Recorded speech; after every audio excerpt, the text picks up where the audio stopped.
we go. Spain Park Jaguars take the field against Morton, Illinois. There's a hard hit ball. Kalen Phillips on the mound for Spain Park. And that's going to be a triple.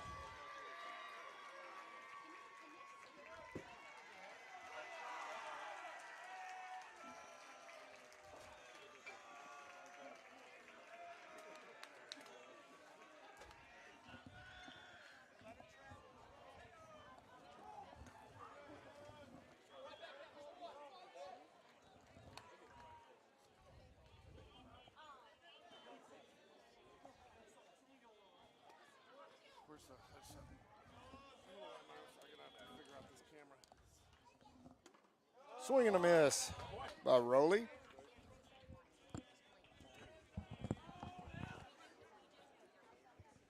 Oh, 1. So what do we have? Jackson Bradley at third. Richard Moon is short. Ooh, I don't know where that missed. It did not miss. Kalen's just got to keep it cool, got a new ump behind the plate, and it may take him a few pitches to remember where the strike zone is. That's tough, though, man. That's a beautiful changeup. Get a lot of changeups, a lot of curveballs, a lot of fastballs up in the zone.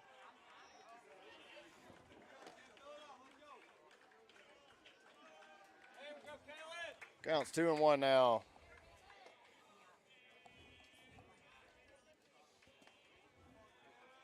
George, how you liking your new outfield camera? I got to play with it a little bit. The lighting has kind of got a little bit messing with the focus out there once we went from sunlight to dark. So just got it last night, but it's going to be much better.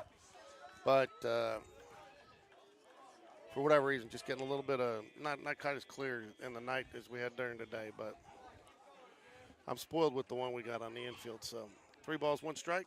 3 balls, 1 strike.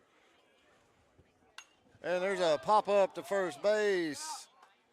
Jacob Bird and peels off of it, and Chappie calls him off. Blevins takes the first out of the inning. No offense to Jacob Bird, but I always like second baseman taking that ball. No, they did that yesterday in the game, and it was they did it just right. They've been coached to do that, and it's the right way to do it. Yeah, I like the second baseman. Second baseman tends to be just a little bit more athletic. You know, your Well, it's first not that. baseman It's too. The first baseman's looking straight up at it. No, Second I get it, baseman's got the angle. It should always be second baseman. I Same agree. thing at third. It should always be the shortstop. You don't want Big Poppy catching a fly ball. You want You just really, I mean, you know, like if a pitcher at third baseman come in and catch a pop up over home plate, that's always the better call than the catcher looking straight up at it. Oh. I got a 1-0 count.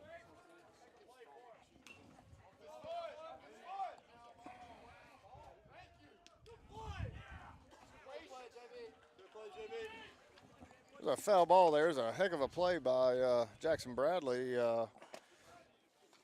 Picked the slow roller, made a great throw, but it was a foul ball. This is one of those cases where the plate umpire doesn't really understand how important it is for him just to yell foul ball and make sure everybody knows it, because I don't think either side had any idea he was calling it foul. He just kind of put his arms up.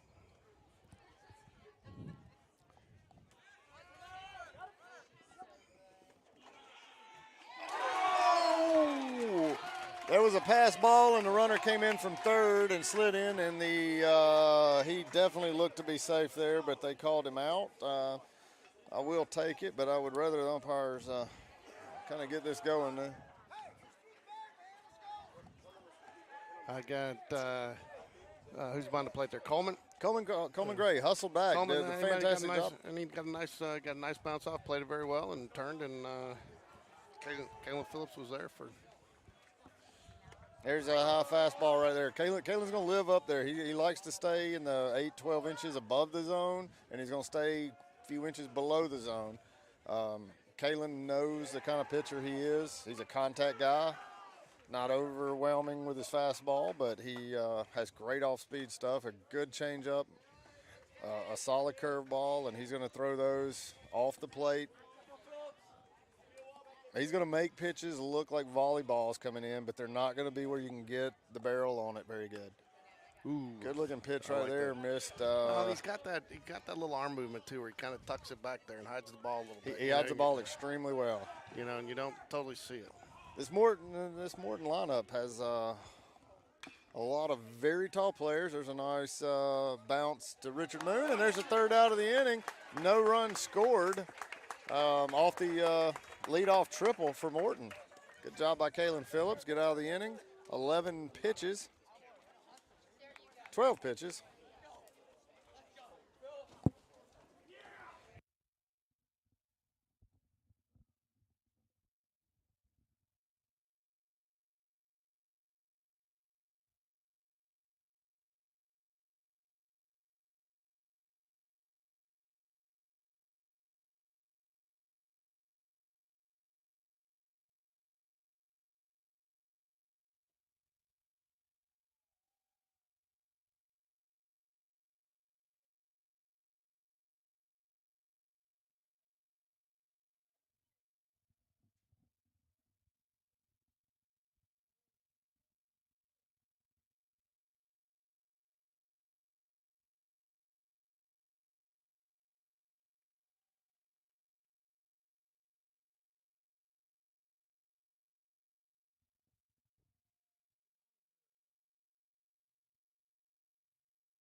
All right, Evan Bistritt's going to lead it off for Spain Park here in the bottom of the first inning. There's a fastball misses up.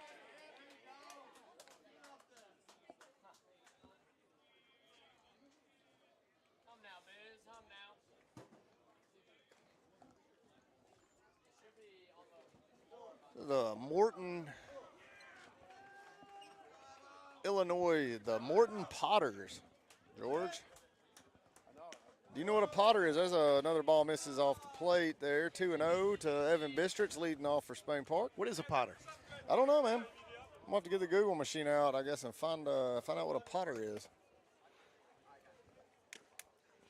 There's a called strike, 2-1. Is that somebody who grows pot? I don't know. These days, All right, these days maybe they pot flowers. Sure. Got Chapman Blevins on deck for Spain Park. There's a fastball misses up. 3-1 now. Good pitch here for Bistritz to hit. Spangler's the pitcher for Morton.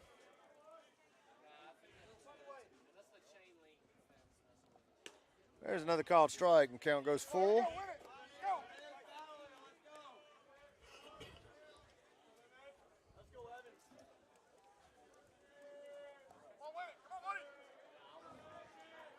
When Morton's not playing baseball, they double as an AAU team.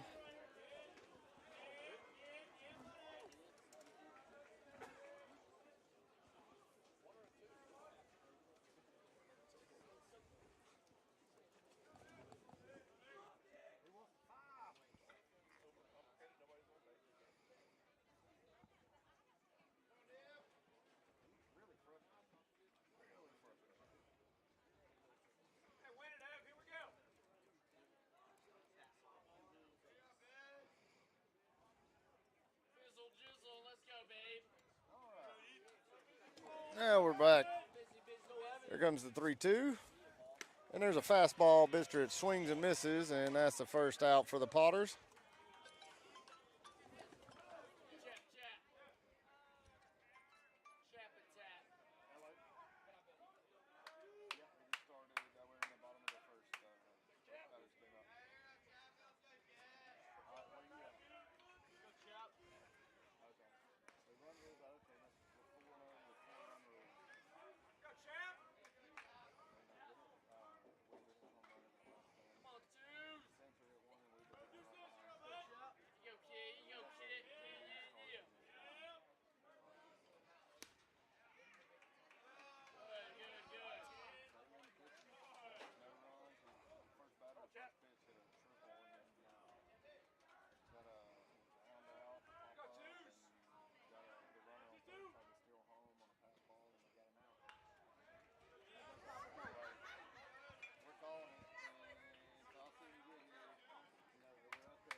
All right, Coleman Gray's up the bat. Got 2 away here for Spain Park.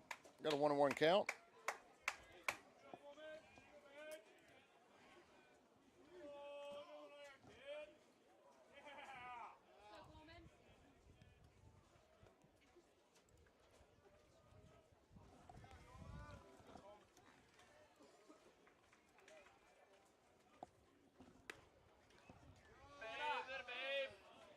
Fastball misses outside.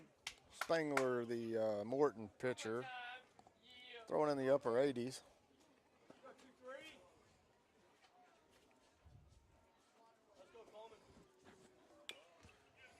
Foul ball. Let's count now 2-2.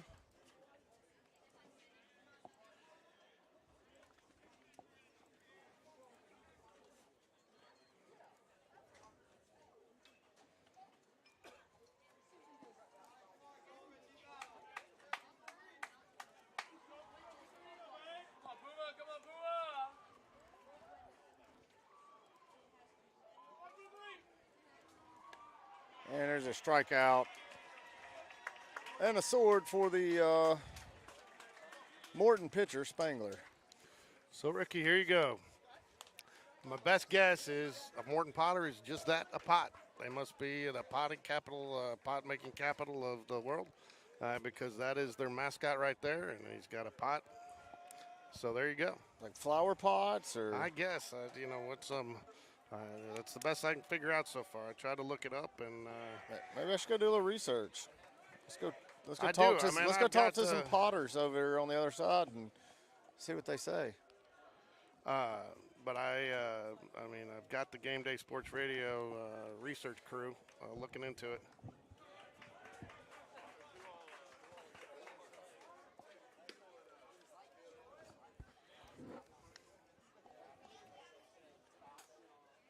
So Morton is a village in Tazewell County, Illinois, known for its pumpkins and annual pumpkin festival.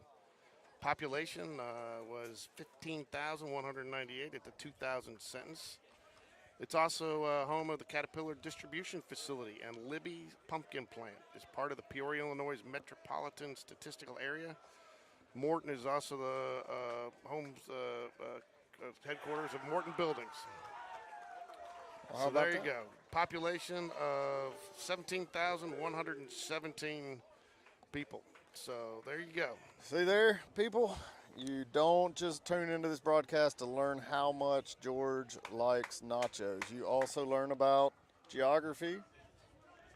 Just so you know, that in 2013, Morton was rated as one of the 10 best towns for families. In Illinois or the whole country? In the country. How about that? They also have something in the water that makes kids really tall. Mm-hmm. Oh, we got Wilkinson up to bat to start off the second inning here for Morton. Kalen Phillips still on the mound. Kalen threw 12 pitches.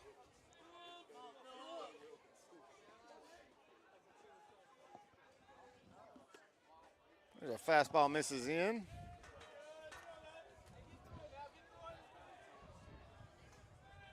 Wilkinson's a healthy-looking kid. Doesn't skip a lot of meals. So let me get the. And he hits that one on the button out to right field, and that'll be a single for Wilkinson. Sam Waldrop getting a start out in right field for this game.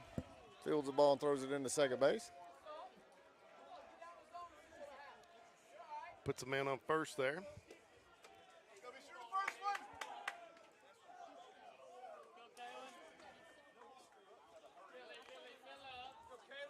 Top at 2. We got man on first. Nobody down.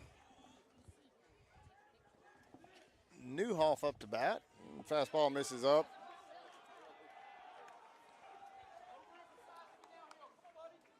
I did learn, though, between innings what I got to do to the camera to make the adjustment to get rid of the when it gets nighttime.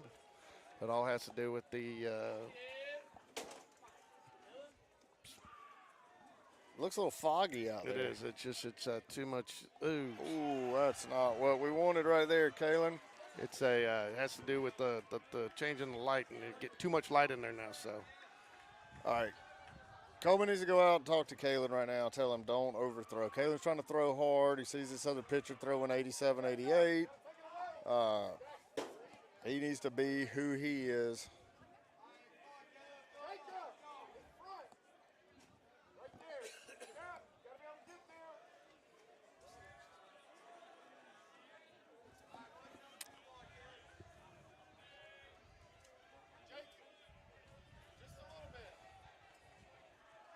You know, if I was smart, I would have just bought the exact same camera I have on the infield. Now I don't have to learn how to operate a new camera. You know, the key thing that you just said is if you were smart. I know. If. There's a good pitch right there with a swing and miss. Camera goes 0-1. You know, this is going to I'm George Costanza, man. I should make the opposite of every decision I've ever made. Because if every decision I make is wrong, then the opposite would have to be right. Remember that episode where George does the opposite of everything, yes. Yeah, but the episode where there's a fly ball out to right field. Sam Waldrop's under it, going to make the catch and get the ball in quickly. Runners stay at first and second, and we have one away. No, but remember when he quit the Yankees? Oh, yeah. So. All right, here we go. We got a little update here. This got sent to me on Tanner Spangler, the Morton pitcher. 6'5", 210 pound. He's a junior. Fastball max 88.1.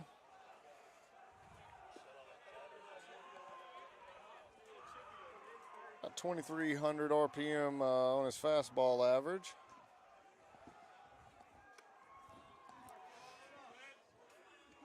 You know, if I had really done my research, though, I could have found out a little bit more about him. My cousin's husband is a baseball coach in Peoria, Illinois, and Morton is just right outside, so I'm sure he's very familiar. Yeah, well, unfortunately, we just get what we get with you, George. There's a foul ball out of play. Count goes to 1-1. I don't know if PBR.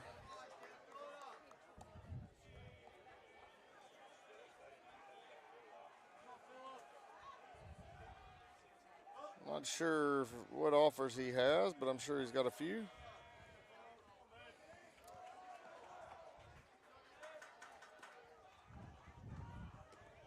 That wasn't a bad pitch there. I like where he missed there.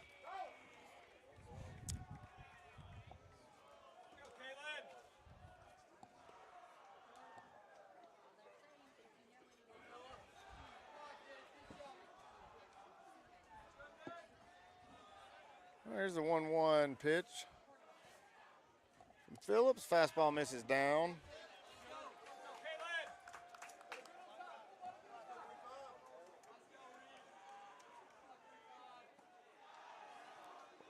Riemann is the batter. Newhoff and Wilkinson on first and second base.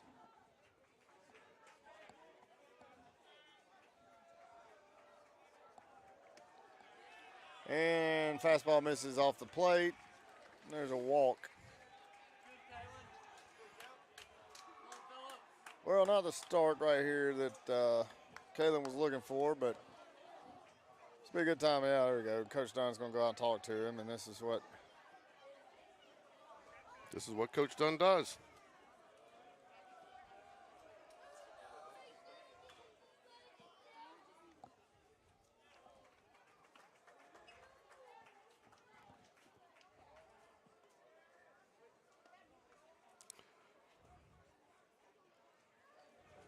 There we go. Bases loaded with one away. I think he's going to probably bring the corners up. I mean, can't imagine he wouldn't. One down. Got one down and bases loaded. Is that correct? That is correct. One down, bases loaded. Beenders is the batter.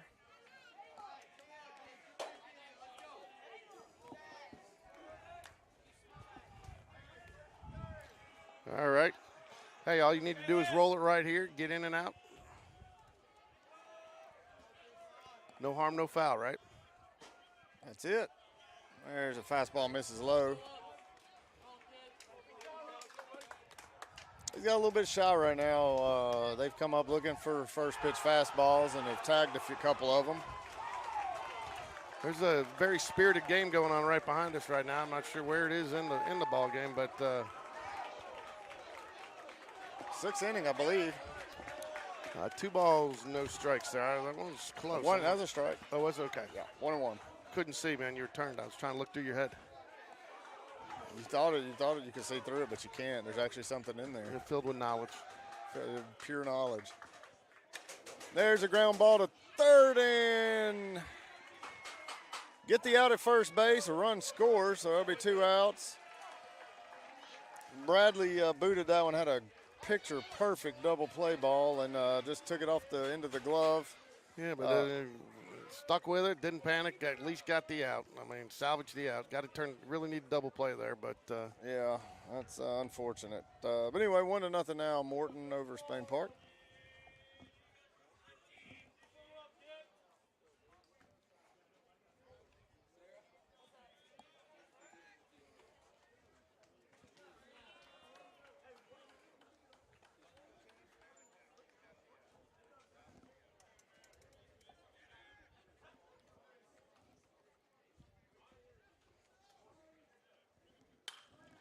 There's another ground ball. That's going to shortstop. Richard Moon has it, makes the throw, and it's off. And there's another run, scores, and another error for Spain Park.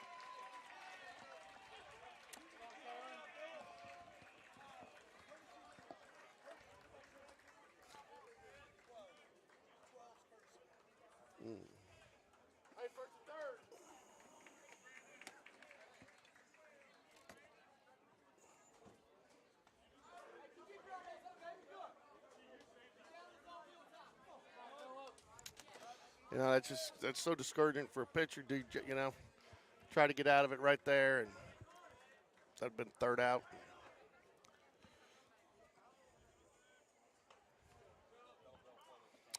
Morton takes a 2-0 lead here in the top of the second. 2 out runners at first and third. Phillips is going to step off the mound there. Reset.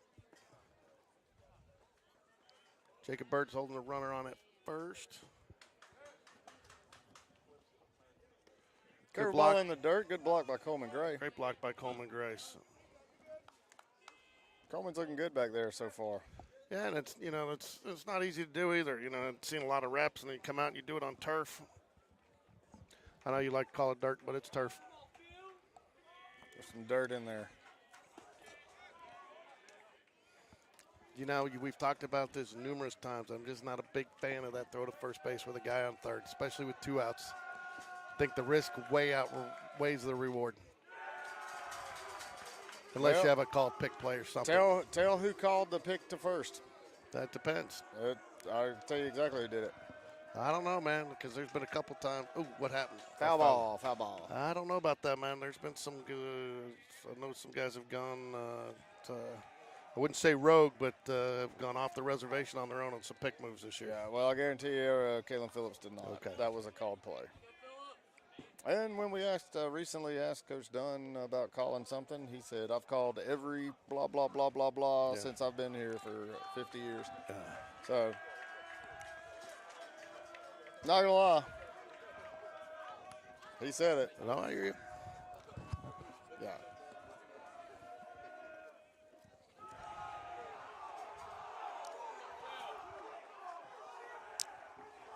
I get what they're trying to do, though. They expect the guy to run with. You might get a guy leaning there. You get a guy leaning. He's going to go. They figure you're not going to throw down in that situation with the down 2. You're going to let him have the base. So, not a horrible decision there. Especially coming off an air, though, I just think that all that just kind of adds up. There's a ground ball up the middle, and that will get the force play at second base and retire the inning. Morton scores 2 in the second. 2-0 going to the bottom.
So due up for the Jags this inning, you've got Jacob Bird, who's playing first base, Richard Moon, the shortstop, and Tyler Walker in left field. Jack Kendrick will follow Tyler Walker in center field, Sam Waldrop in right field, and Jackson Bradley at third base.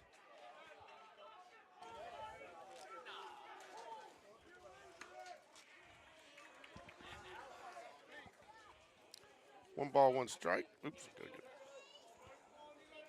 As we start the bottom of the second, Jags trail here, 2-0.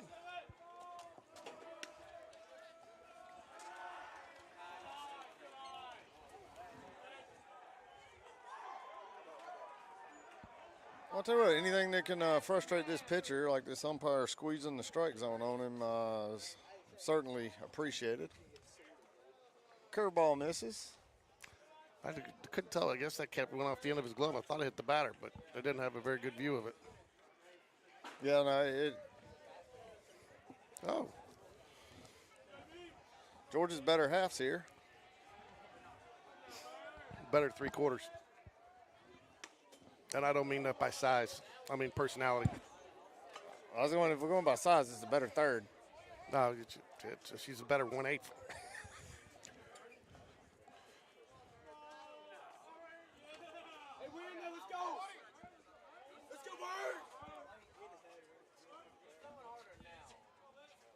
full count to Jacob Bird. And there's a fastball misses up. Great at bat. We need base runners. Yeah, this is Hey, did you get that thing I sent you down the Bahamas? Oh yeah. I mean, could you see? I mean, it's so bad. Hey, we gave you a couple shout outs down there.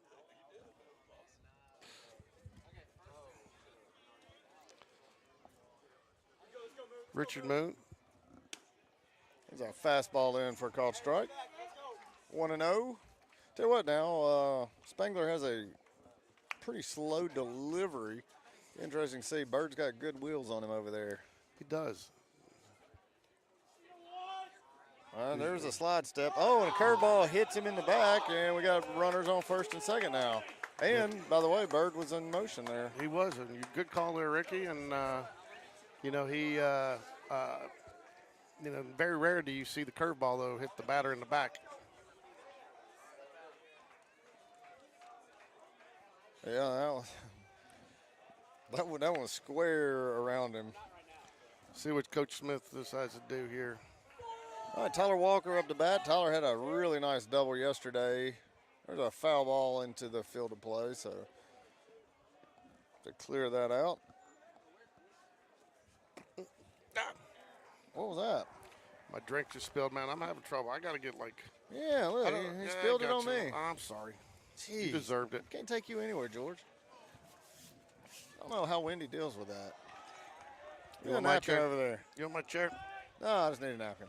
Yeah. And he had both runners going there. You weren't even paying attention. We had a double steal. Double steal. Apparently, Coach Smith has been around baseball long enough to understand when a pitcher has slow delivery, you run the runners. I tell you, it still amazes me when we sit down and we talk and do the Jags Den. I mean, he can go through and we're talking pitch by pitch of what happened, 2 games ago. Yeah, he's a very sharp baseball guy. Understands the game. There's a fastball, gets away from the catcher a little bit. The runners stay put at second and third. Yeah, I mean, when we're talking, and by pitch too, start off with the curveball, he nails it. There's a ground ball. It's going to score a run. Be an out at first base, but an RBI. Moon moves to third base. Got one away now, 2-1. Spain Park trailing the Morton Potters. Yeah, so see if you can figure out, Wendy, what a Potter is. The Morton Potters, Morton, Illinois. We looked it up. I mean, it's a Potter, but I can't figure out what the pitch that Tyler Walker just hit was 90 miles per hour. Was it really? Yeah. Got a fastball in the outside corner. Called strike to Jack Kendrick. Jack Kendrick being somewhat of a utility man this year. He's a courtesy runner. He's filled in the outfield. He's pitched. He's pitched. He's pinch hit. So just done a little bit of everything. Swings and misses at a curveball. Got Sam Waldrop on deck. Richard Moon's at third base. I had another Kevin Waldrop sighting tonight. Very rare do we see him on this end of the dugout, but saw him and got a little fist bump from him tonight. That's always a bonus. There's a foul ball on a pitch up in Jack's eyes. 0-2 count.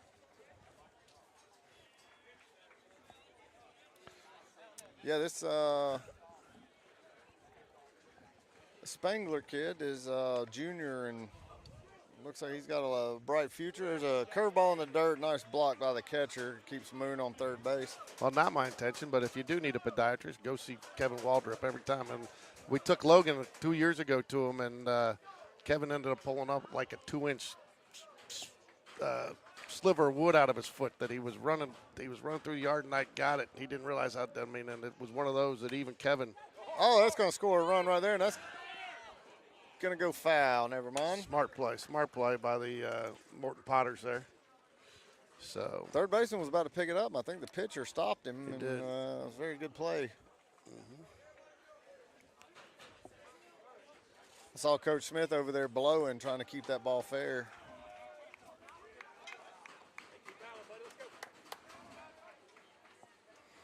One ball, 2 strikes, 1 out here, 2-1 game. occasionally I just text a picture of my feet and send it to Kevin Waldrop and just ask him how they look. There's another. Oh, and that's going to be a error. E1, the pitcher fumbles the ball. He was trying to look Moon back to third base before he fielded it and dropped the ball. Not really sure, though, how you're looking. I mean, I know you got to look him back, but there was no time to really look him back there. If you look him back, then I mean, he's trying to catch him in a rundown. No, I get it. Yeah. No, I get it. But I mean, you're basically conceding first base there. Either way. Well, I think he'd rather concede first base and get the out at the without a doubt. Third, Without a doubt. But now he's got runners on first and third and one away. And you know what, too? Sam Waldrop's up to bat. That's a tough play at first. You know, he brings it. That's going to score the run because the catcher threw down to second and nobody covered the base. So now the score is 2-2. Spain Park tied up with the Morton Potters. I like saying the word Potters, George. I do too. You know, but you look it up, it's, you know, pulling up all sorts of stuff. Harry Potter. Potter smokers.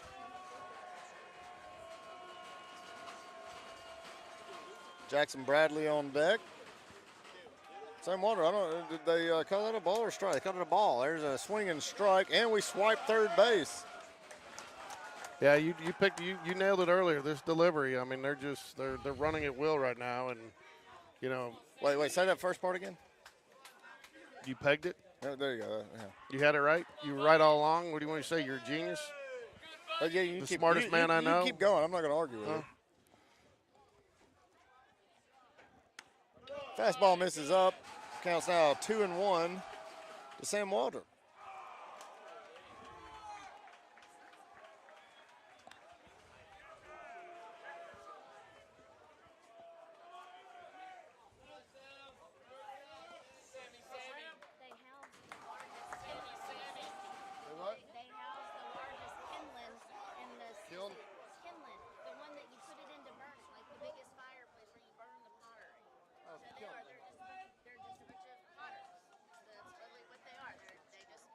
Sam squares the bunt, lays a good one down, scores a run. There's going to be an out.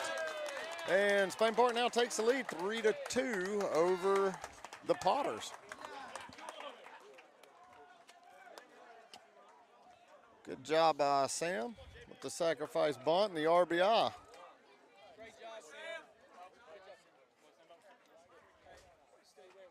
You know what's good to see, George?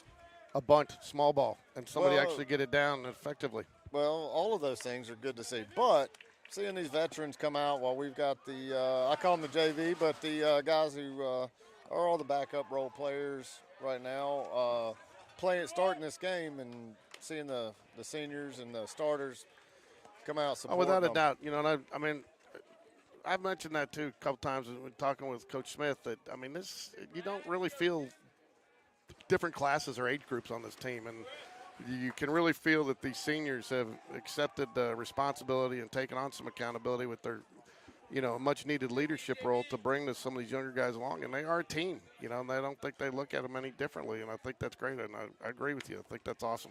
There's a strike three swing and miss by Jackson Bradley, and that'll end the inning, but not before Spain Park puts 3 on the board and takes the lead back. So I was just informed that the Potters, they had the largest kiln for heating pottery in the 60s.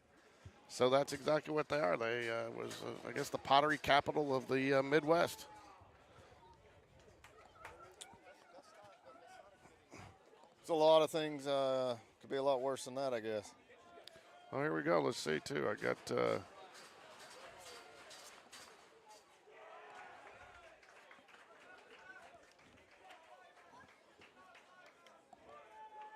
we're ahead to the top of the third inning. Kalen Phillips on the mound at 31 pitches. And Rowley will be the batter for the Potters.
There goes a called strike.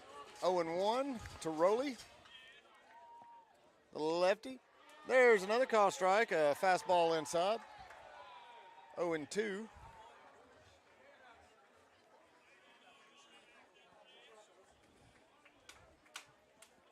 And that was a good pitch right there. I like what he did there. No, they were supposed to be throwing the 2 foot outside pitch, but he elevated that one. That was a good looking pitch. Curveball in the dirt, 2-2 now.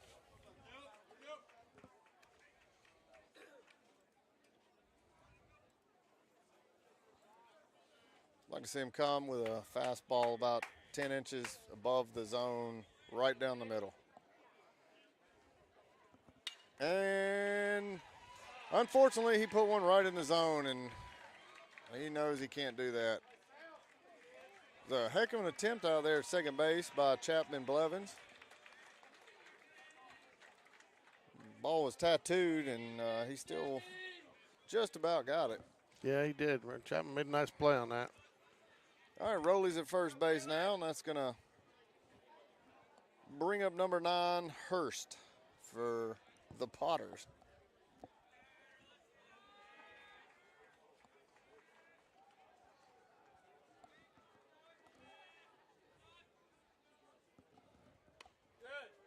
Ooh, where did that miss? My guess, outside.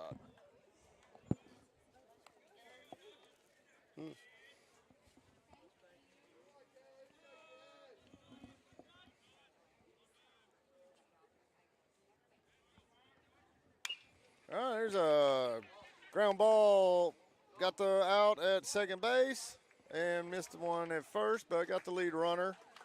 That's one important. away. That's a tough double. That's a long double play. That's They're a high hopper and 2 long throws. Yeah, and I butchered that call there. That was high bouncer. What'd you high say? bouncer. I butchered that call. No, I didn't think you knew how to do that.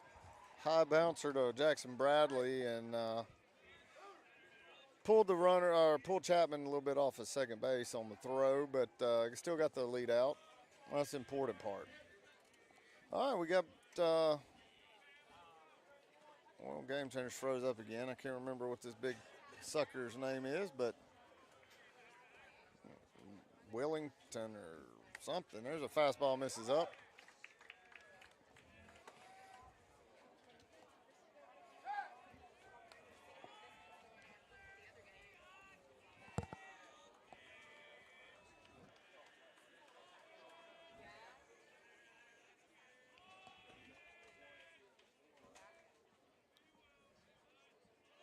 Runner goes. There's a good throw, and we nailed him at second base. Coleman Gray with a great throw. I'll tell you what, George, before this game, I was telling somebody, Coleman, even with great throws, is going to be tough to throw runners out of second because Kalen has a very slow delivery, but that was a phenomenal throw right there by Coleman. And Coleman got a great pop on that. And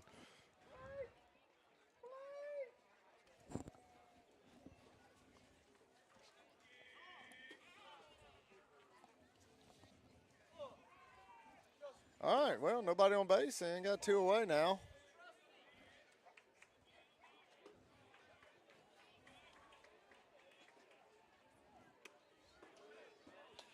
There was okay, Coleman said that ball missed inside. The umpire did his hand like it was high, but it was about mid-thigh. Well, it's probably high for that umpire. He's short. He's vertically challenged. There's a foul ball out of play. That's going to land on the Oak Mountain dugout.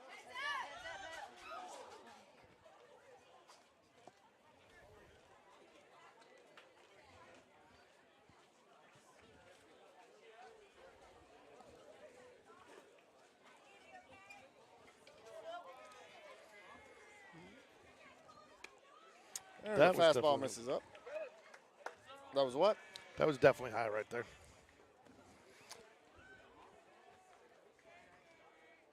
But in the range of still being able to chase it, especially after that foul ball. I thought he might get him chasing that one. Well, he does get a lot of chases on balls that are pretty high out of the zone because his velo really draws your eyes in and just suckers you in on it. Doesn't get a ton of misses on it, but gets a lot of pop-ups. Ooh. A good take right there on a pitch. It probably looked like it was That, the volleyball. He started running down there. I thought you might get the strike call for running down before the umpire made the call that we've seen so often this year. So I believe we do have a schedule change for tomorrow, that we're back over here at the Met and not at Hoover. Is that what I was told, Ricky?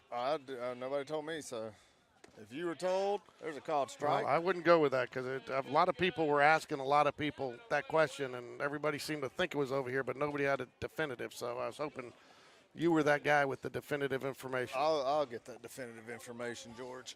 Don't you worry. That was a good-looking curveball, misses low. Had a nice sharp break on it. I got 1-1. 2 away. So I like the green jerseys that we brought out for this weekend. I do like the green jersey. Fastball misses out. 2-1. Would have loved it though if they would have maybe done the names in white or American flag on the back or something.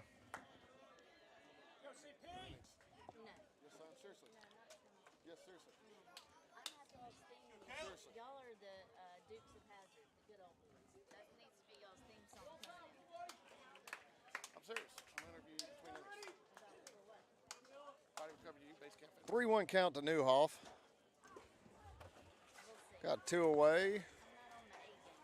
Wilkinson on first base. Let's count it. Lost it here. A distraction here. There is a pop foul out of play. That'll take the count now to 3-2, full up.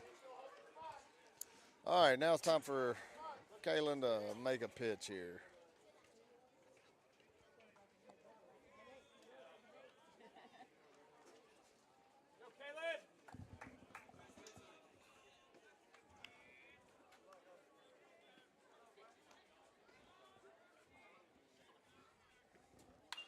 There's a fly ball out to left field, and Tyler Walker makes the catch, and that ends the inning. No damage done.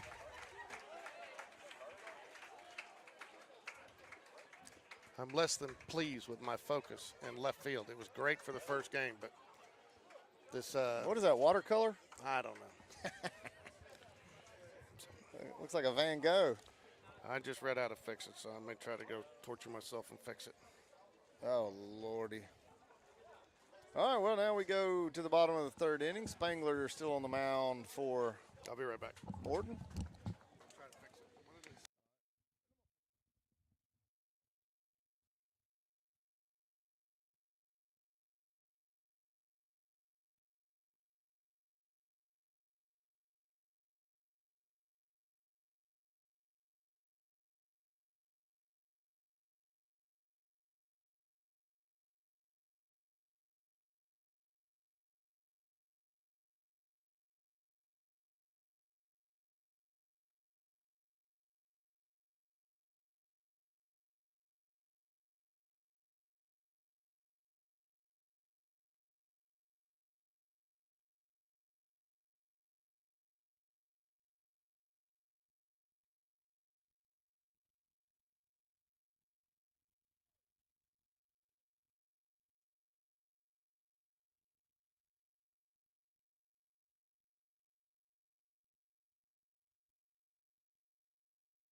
And Bistritz pops up. Shortstop makes a catch there, and one away. Morton.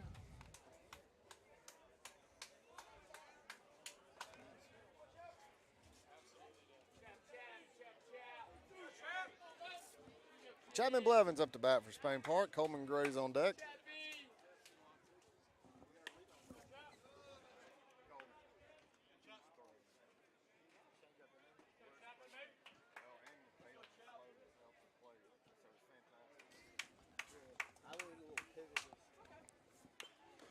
There's a chopper down the third baseline. That's going to be trouble, and it rolls foul.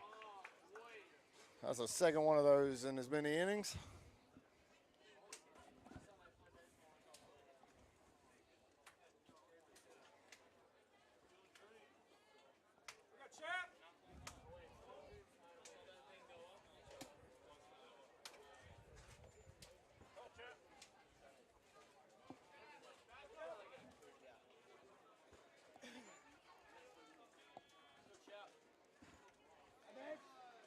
Fastball in the dirt.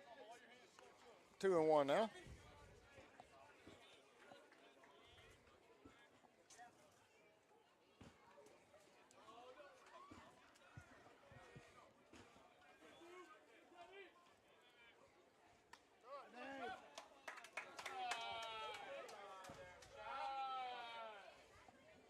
Three-one now to Chappie. He's having a great at bat here.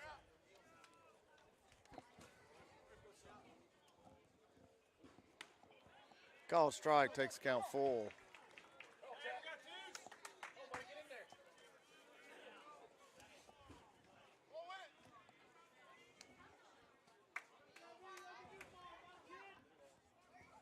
There's a 3-2, and that ball's hit hard by Chapman Blevins. Center field, bounces at the base of the wall. He's going to have an easy triple. Way to hit the ball, Chapman Blevins. Way to take a 90-mile-an-hour fastball and do something with it, George.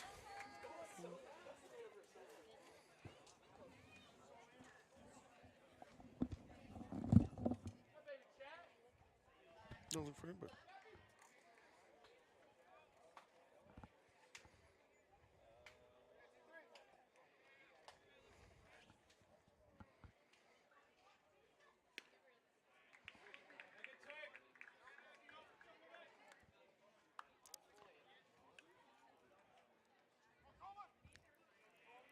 Chapman Blevins getting into the swing of things after starting the season late with a nice run to the Final Four in basketball.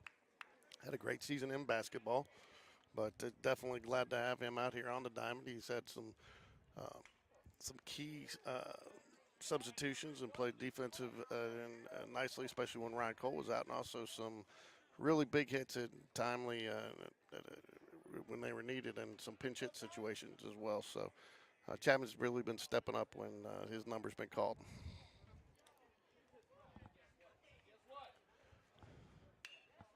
That's going to score a run, ground ball. They're going to get the out, but does get the run in. That's the important part. The Jags are up now 4-2. So Chapman Blevins with a leadoff triple there.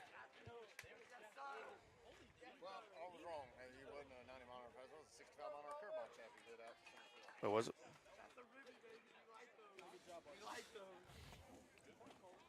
Great quality at bat there for Coleman Gray.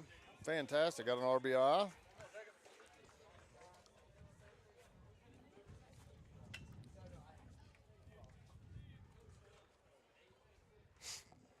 Ooh. Oh, and there's That's the second time he's been hit? Was he who got hit by a curveball? No. I think it was Moon. It was Moon that got hit by the curveball. Yeah. There's a couple Jacob of drew a curveballs. walk.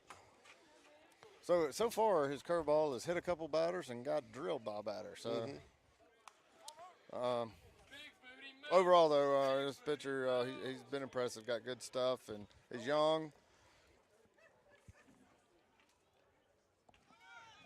Runner takes off, and there's a foul ball by Moon. You didn't say it this time. I guess you felt like everybody figured it was understood. You said last time that Bird would go with his speed. So Got a lot going on here. My ADD's a little bit flared up right now.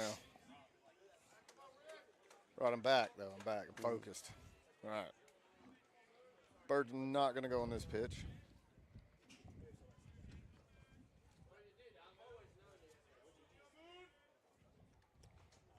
That was a good one to go on, though. Curveball in the dirt. It was. 1-1 now.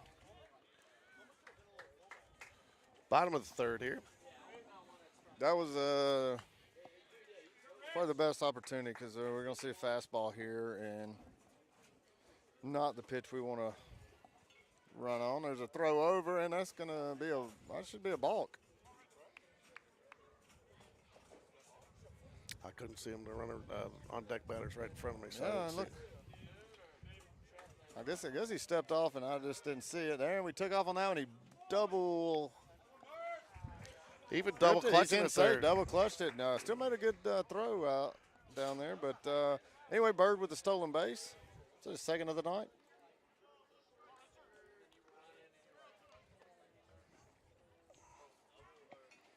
Got 2 away here, 4-2 Spain Park over the Potters.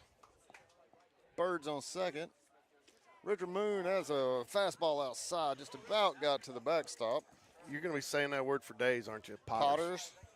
I'm going to start calling you Potter. But you got to give him credit. It is a unique nickname and mascot. You're not going to find many out there. I mean, many Potters? It's not like, Tigers has been overused by, high schools and universities. You're not even going to bite on that one, are you? I'm sorry. I had some work stuff going on. I missed what you said. I said it's not like Tigers. It's been overused just, all across America from grade schools to LSU universities. Tigers. By the way, Bird was in motion there. But, yeah, the LSU Tigers, the Memphis Tigers, and the Maine Tigers, the Auburn Tigers. So I'm guaranteed a team in the Final Four. I have both San Diego State and Florida Atlantic. So I get at least a team in the championship game. How about this? I had 6 of the Elite Of the Final Eight. Four, you had 6 of the Final Four? I had 6 of the Elite Eight. And it's called strike 3 to Moon. Doesn't like it. Think might have been a little bit outside, but 2 strikes. You got to protect that thing. So I'm gonna step away for a second. George, come back! Come back! That ends the inning. 4-2, Spain Park over the Morton Potters.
Caleb Phillips still on the mound for the Jaguars.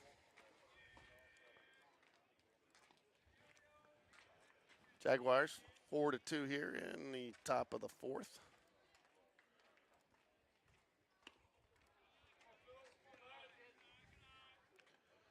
Falls behind 3-0 on his first batter.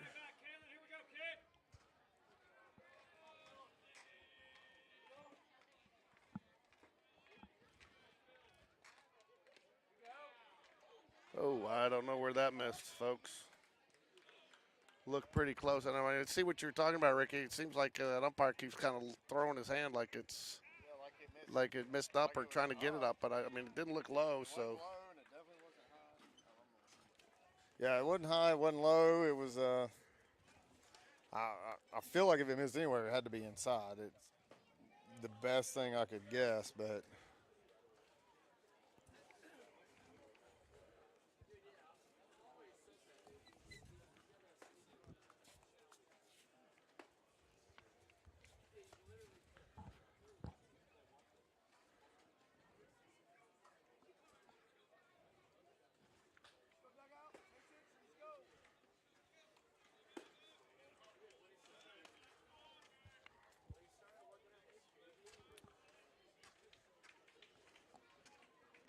Riemann is the batter for Morton, and there's a base hit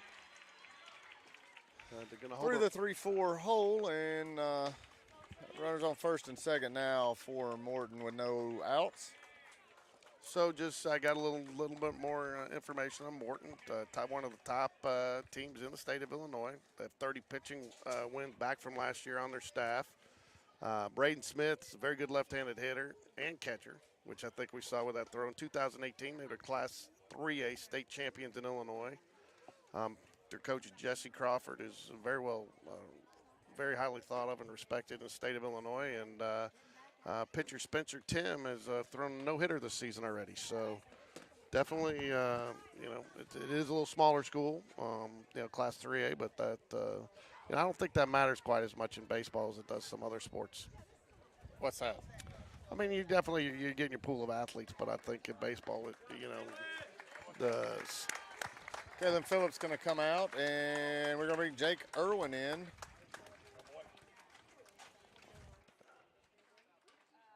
to go, Kalen. I'll be back. See if I can't fix this a little bit. It's good right now. I think it looks clear. You know what I'm going to do? I'm actually just going to start the camera on by the same one I can.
Jake Irwin on the mound now for Spain Park. Got no outs, runners on first and second. Beenders is up to bat.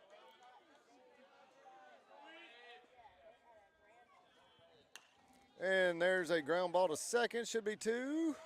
I got the lead runner. Oh. Got the lead runner at second base. Got first and third now with one away.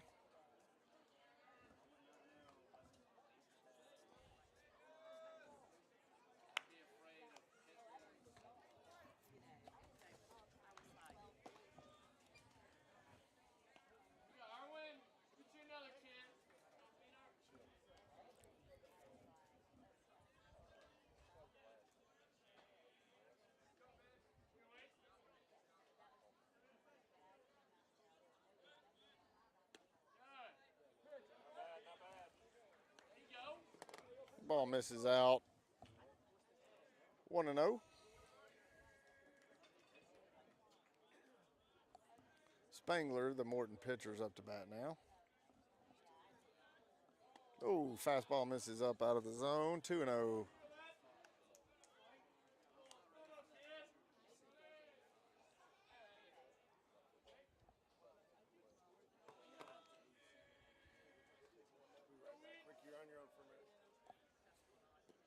And there's fastball down. 3-0 to Spangler.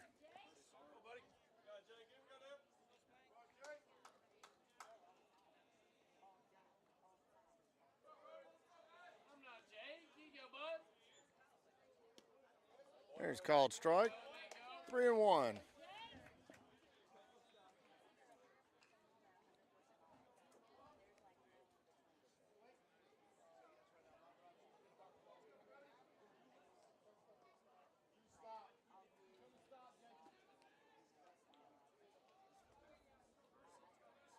There's the 3-1 from Irwin. And there's an off-speed pitch fouled away. Irwin battles back now to get the count full.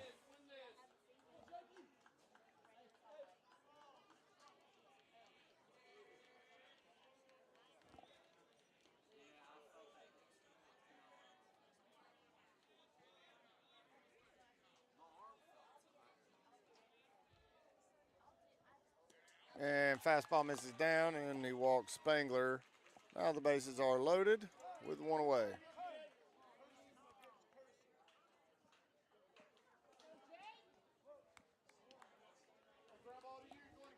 Sieben is up to bat now for Morton.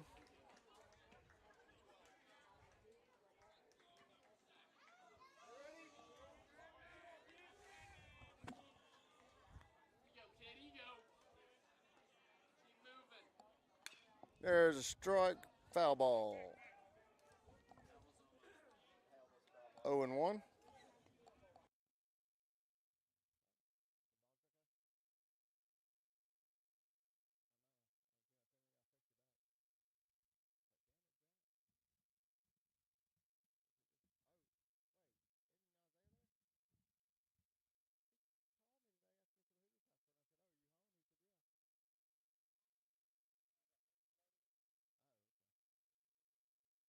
Bases loaded. Got a 1-1 count. We're going to be returning this camera. I'm not happy.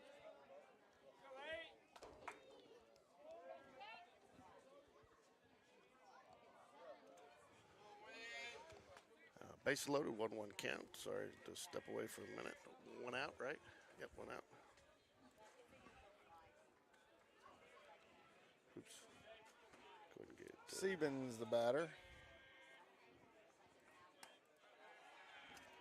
Fastball misses up. 2-1.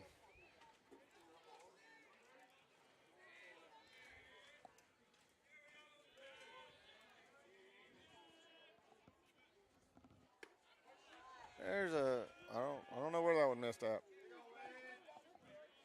Very good pitch, maybe inside, maybe outside.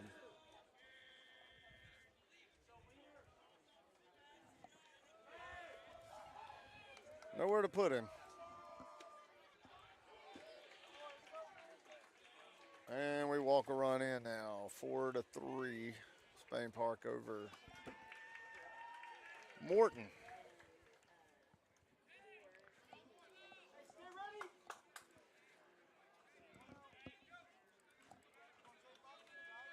Rowley up to bat.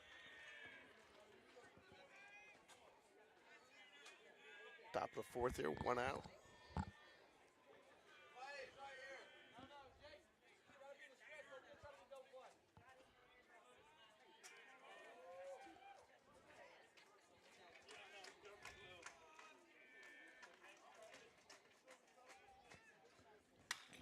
There's a hard hit ball. It's going to get to the fence. That's going to score 3 runs. Oh, are we throwing home? There's a double that cleared the bases, and Morton's going to take the lead now. 6-4.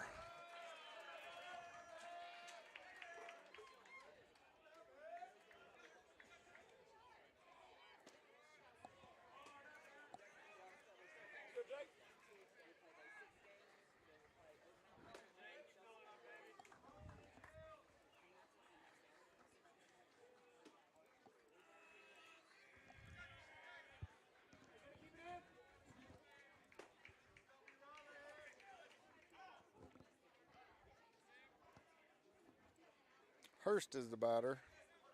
Hmm. Rowley on second, got one away.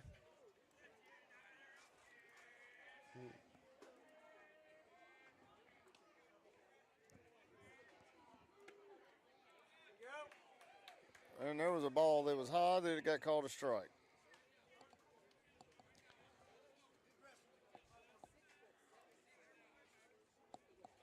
Their coach just shook his head in disbelief that that was called a strike. I'm sure he did, but, you know.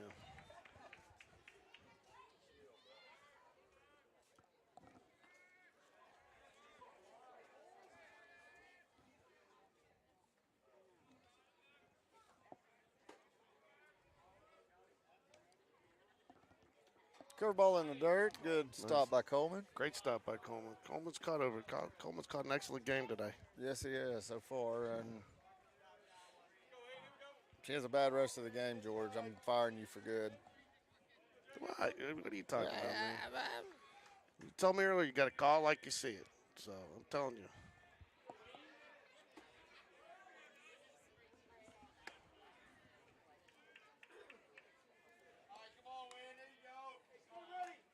All right, that ball misses up. 1-1.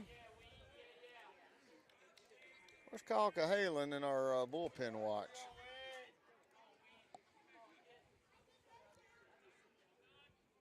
I believe I saw Connor Langston run down there. Oh, and that ball got away from him. And see what you just did to Coleman? Yeah, thank you. He's done a great job tonight, and then all of a sudden no, I'm not even going to blame Coleman for that one. I'm blaming you, George. Oh, no different than the rest of my life. Get blamed for everything, man. You know, I'll remind you of your ex-wife. never the hero, always the GOAT. And that would be greatest of all time.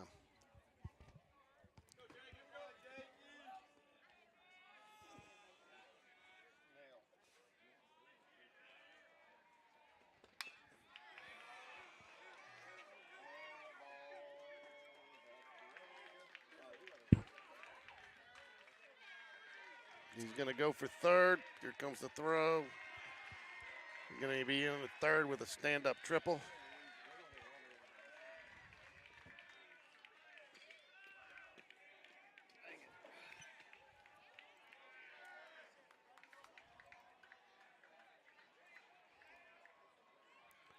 He's going to make it 7-4.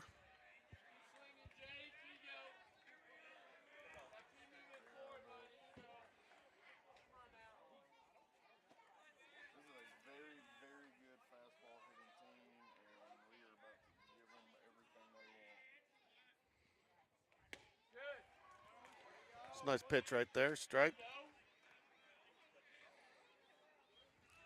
Do have one out here. Man on third. Jake Irwin on the mound for the Jaguars, coming in relief for Kalen Phillips. 1 ball, 1 strike.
There's a pop-up out to left field. Runner at third's going to tag.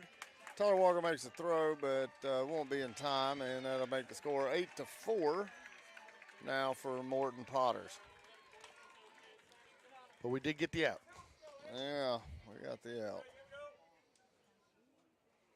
I'm a big fan of this, just giving a game away.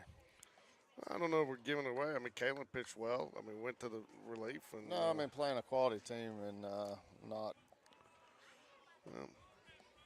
not playing it to win it. Well, I totally agree with that. I think you're giving some guys an opportunity. I mean, you may need some of these guys next week, and I mean, when are you going to get it to them? So, I mean, could sure you a guy like Chapman Blevins going to be called on next week. You know, Jake Irwin's been called on a couple of times. You know, that Vestavia game to get us out of some jams. So, Yeah, Jake's pitched good in his previous outings. you know, Jacob Bird's been seeing more and more. You know, time in the field because of his defensive ability, and so getting him more reps at at bat. Richard Moon's definitely been a role player, and when he's been called on to play that role. You know, I think we both talked a little bit that Sam Waldrop's probably been a little underutilized this year. Oh, big time with So, Sam, yeah. you know, so I mean, and you know, getting him. But again, when you have that many outfielders, and it's there's only so many positions. So, All right, and, you know, we're going to make a pitching change here. and fortunately, you know, Clay's remained healthy, but you know, it's important. I mean, he's been our only catcher, so I mean, it's important to get him some reps. I'll say this, yeah, Coleman's looked fantastic. Yeah, you know, Chapman's bat is definitely going to be utilized plenty down the road. Yeah, Jake Irwin's going to come out now for Connor Langston.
One ball, two strikes, two outs. Jags looking for the final out here in the top of the fourth to try to get back into the dugout, get the bats going, and get some of these runs back.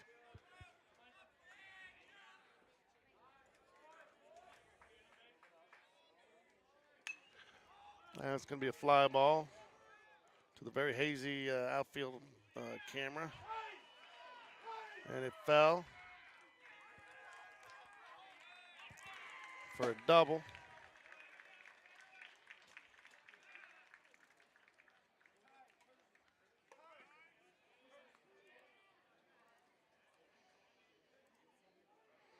Makes the score 9-4 now. Man on second.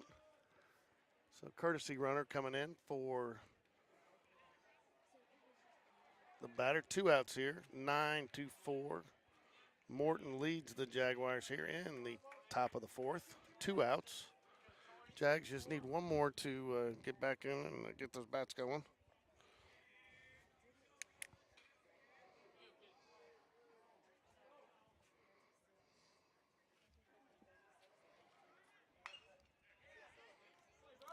Nice play. Jacob Bird, first base, gets the Jags out of the inning. Not before they're giving up 7 runs. And Jags need to get the bats going here to get some of these runs back. And in the bottom of the fourth. Due up for the Jags is going to be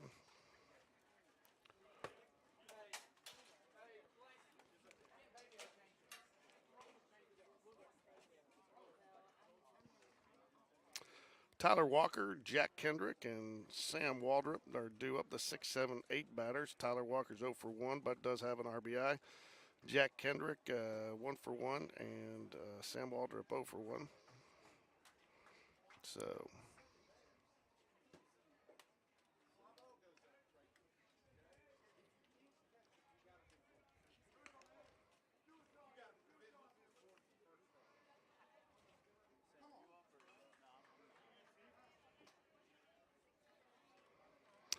not sure that Sam Waldrop should be a 0 for 1. He should be 0 for 0 because he should have had that. Should have been scored as a sacrifice bunt in the bottom of the second. He bunted and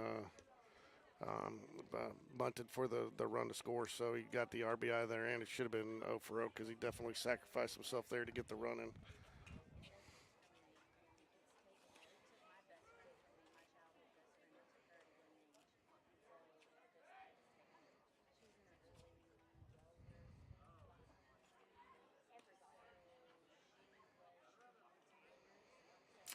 So Kalen Phillips on the day, 3 innings pitched, 4 hits, 4 runs, 3 earned, 3 walks.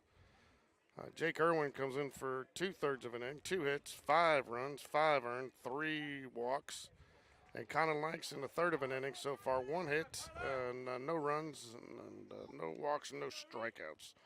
Caleb Phillips, 55 pitches, 25 strikes. Jake Irwin, 28 pitches, 10 strikes. Connor Langston, 5 pitches, 4 strikes.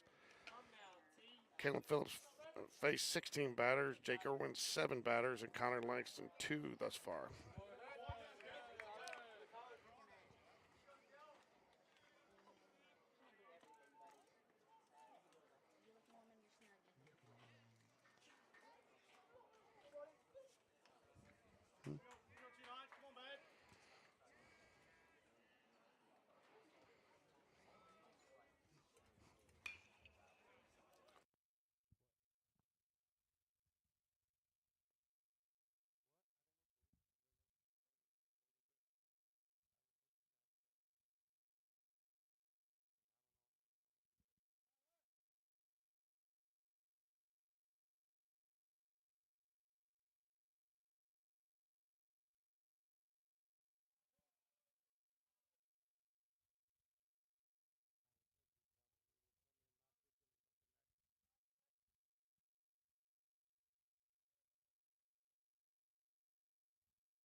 Mentioned earlier, Jack Kendrick, kind of a jack of all trades this year. I mean, courtesy runner, pinch hitter, pitcher, played the field some. Got a nice, got a ball down the first base line there. He's going to go. He's hustling hard. Again, great base running awareness right there. That play only happens because you go hard right out of the box, and he was going hard. You can always put the brakes on when you round the base, but you can't pick up that speed, and he was looking two all the way, and great awareness, and way to get to second, put himself in scoring position for the Jaguars there. It's that's one of the things that Jack Kendrick brings to this team is some of those intangibles that you don't see on the scorebook or in the stat sheet, but it's those little things, and just that hustle kind of lifts your team up just a little bit. So very important. His leadership has been critical to some of the Jags' success this year.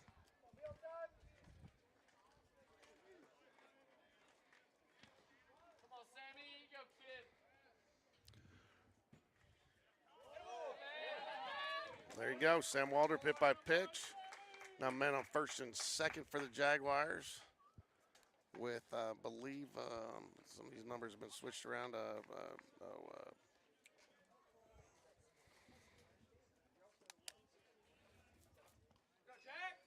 Jack Kendrick steps up to the plate for the Jaguars. Or Jackson Bradley, I'm sorry, not Kendrick. Jackson Bradley 0 for 1 on the day, struck out his first at bat. Evan Bistrich on deck for the Jaguars.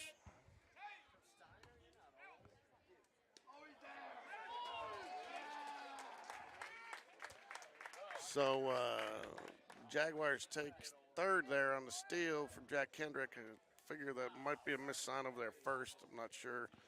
If you're stealing one, you're probably stealing both there, but would be my guess. I think there was a missed sign there, but at least Jaguars now first and third.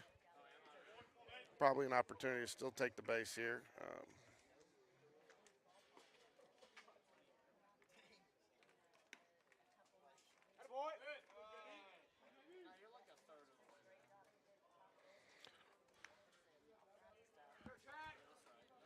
Two balls, no strikes.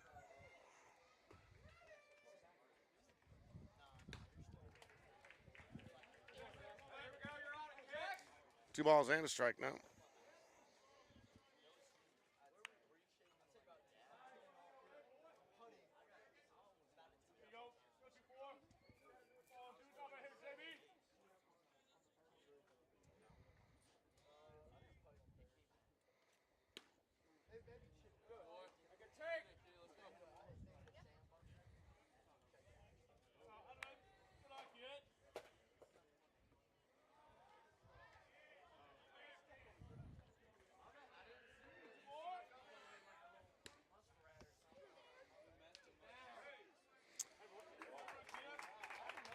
Catcher does go throw down.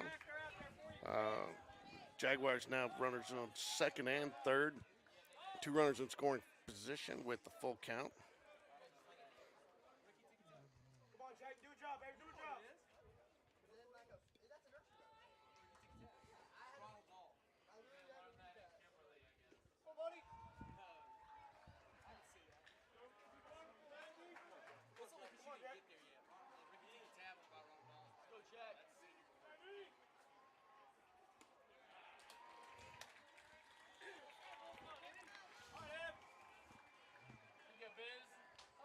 Two down now for the Jaguars.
Full count here. Morton still leads 9-4. Jags have 2 on the bases in scoring position. Evan Bistrich at the plate. Full count. Chapman Blevins on deck. Love to see Evan Bistrich get on base here, even if it's a walk, and bring. There you have it. The hot bat of Chapman Blevins at the plate now. Bases loaded. So.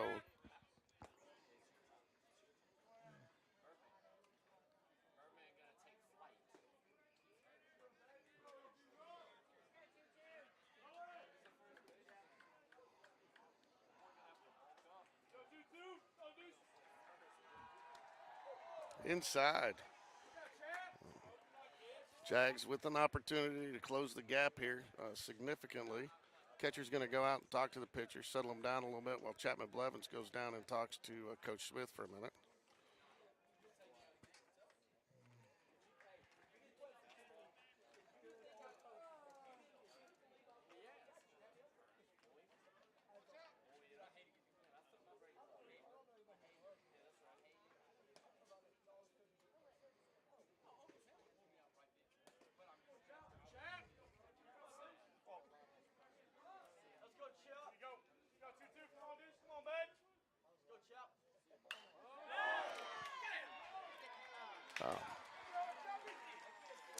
Chapman Blevins got a hold of that one. Unfortunately, it was right to the center fielder, so no damage. And we go into the top of the 5th. Morton up 9-4.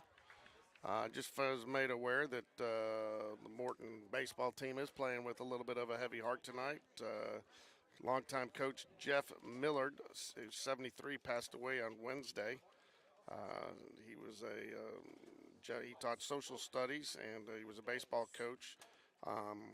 Beginning in 1972 at Pleasant Plains High School in Illinois. He moved to Morton and he began coaching baseball there at the junior high level, winning 2 state championships in the junior high. He was also a basketball coach from 1978 to 2008. He was also an assistant high school baseball coach from 1978 to 1994. And he became the head varsity baseball coach in 2001 until 2012. And then after retiring from coaching at Morton, he continued to be an assistant varsity baseball coach at East Peoria High School until 2023, earlier this year. So our hearts go out to the Morton athletic department and all the students there. It sounds like from the few people that we've talked to and what I've read about him tonight, that he was a beloved teacher, coach, and a mentor, and a lot of lives were a lot better off because they had him to either coach them or teach them in the classroom. So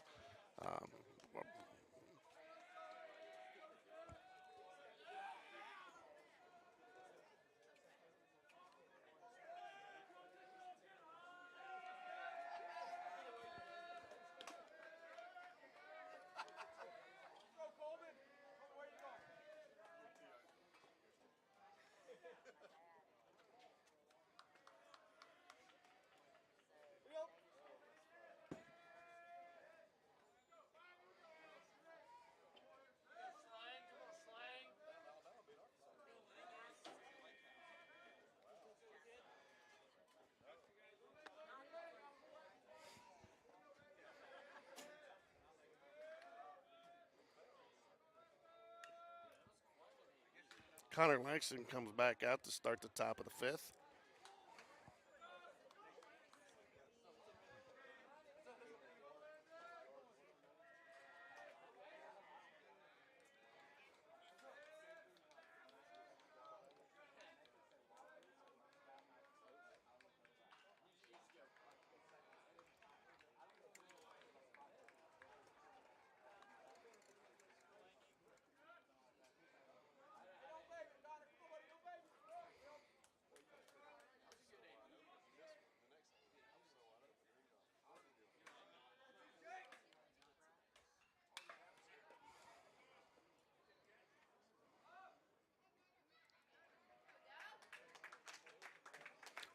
One down for the Jaguars there.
No balls, 2 strikes.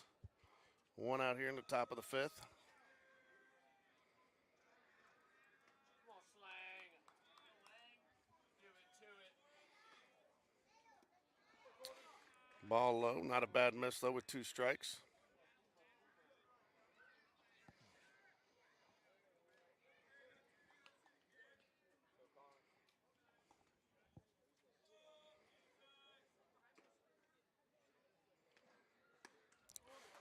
Nice pitch right there. Set him up well after the pitch down low.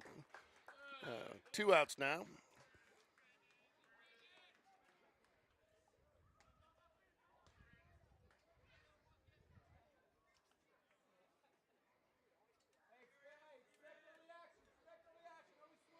Top of the 5th here. Jags trail 9-4.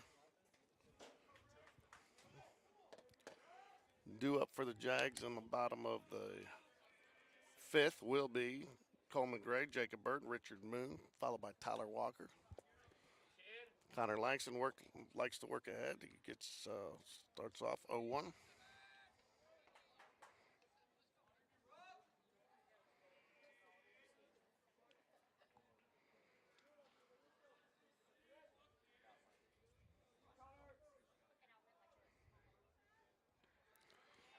Ball down low. Nice block by Coleman Gray.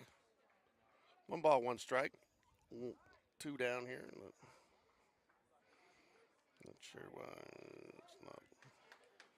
There we go.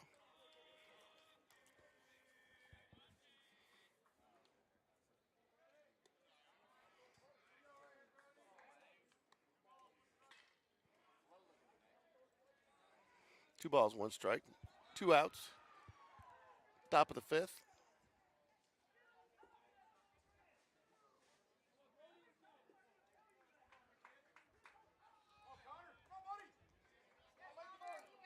Three balls, 1 strike. Nothing will frustrate a coach more than a 2-out walk. So let's see if hopefully Connor Langston can avoid that here.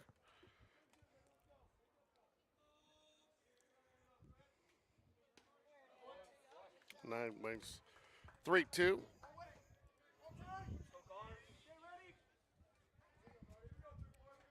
Expect him to bring another fastball here somewhere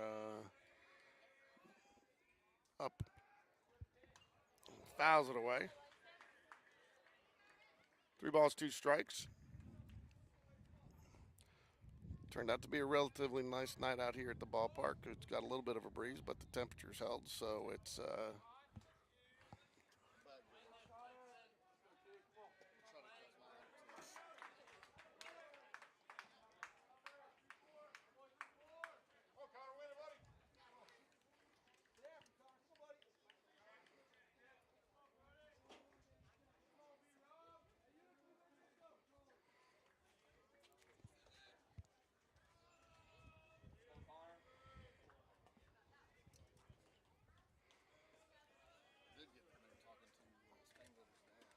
there you go, strike 3. So the Jags get out of the inning, 3 up, 3 down. Connor Langston, again, as we mentioned,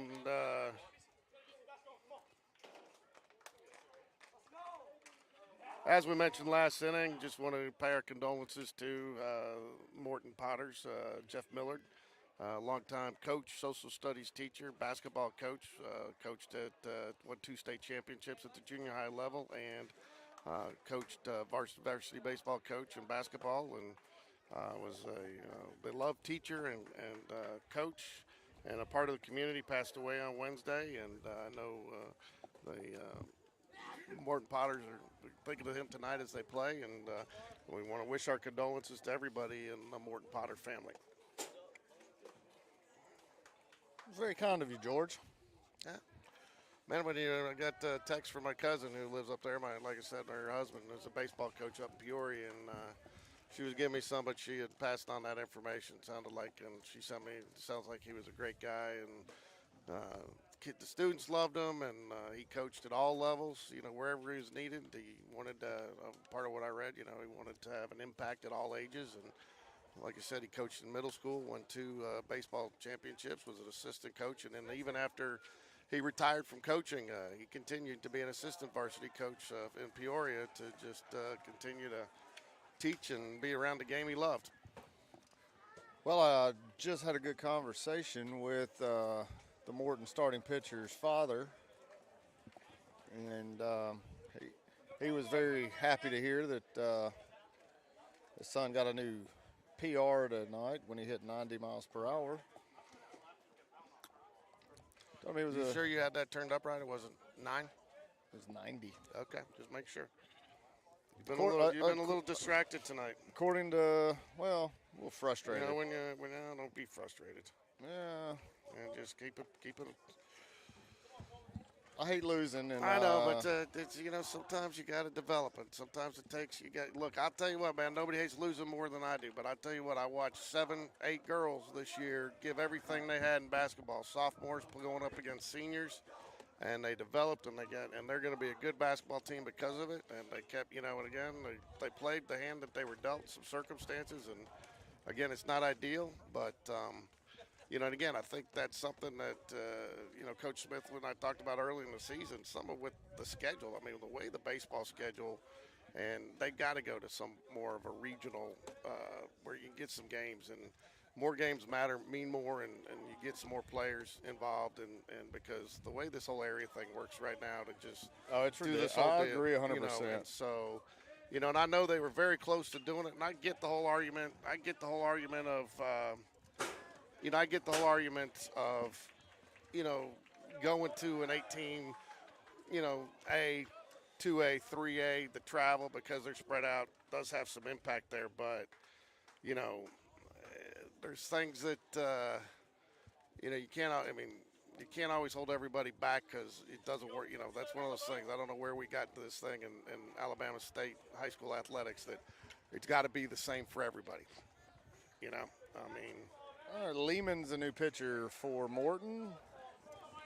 And, that's one of the things that killed it for the proposal for the shot clock rule for high school basketball is, smaller schools said they couldn't pay for they couldn't afford to put in the shot clock. So, I get that, but, so none of us get them.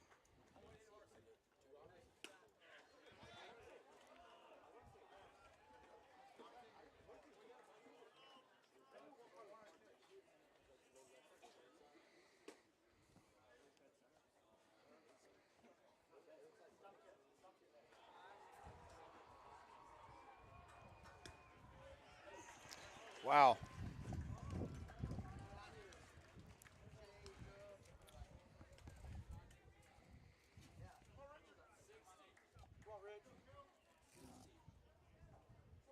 Well, Richard Moon up 2 away.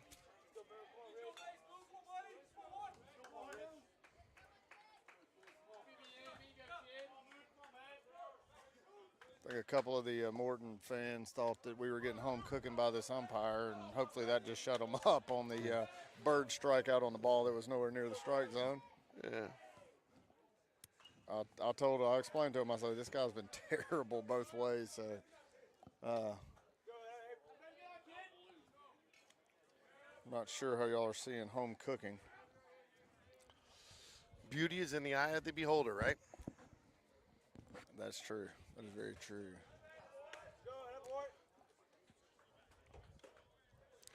And there's somebody out there, the people's national champion. There's somebody out there that thinks you're beautiful, George. There is. And you're looking at him. There's a called strike. It takes a count now to 3-1 to Richard Moon.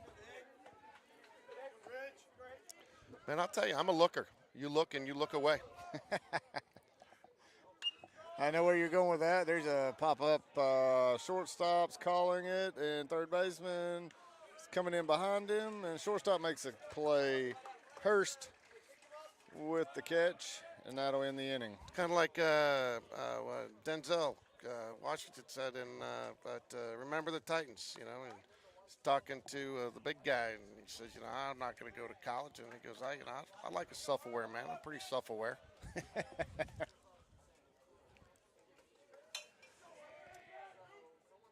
All right, who we got on the mound now?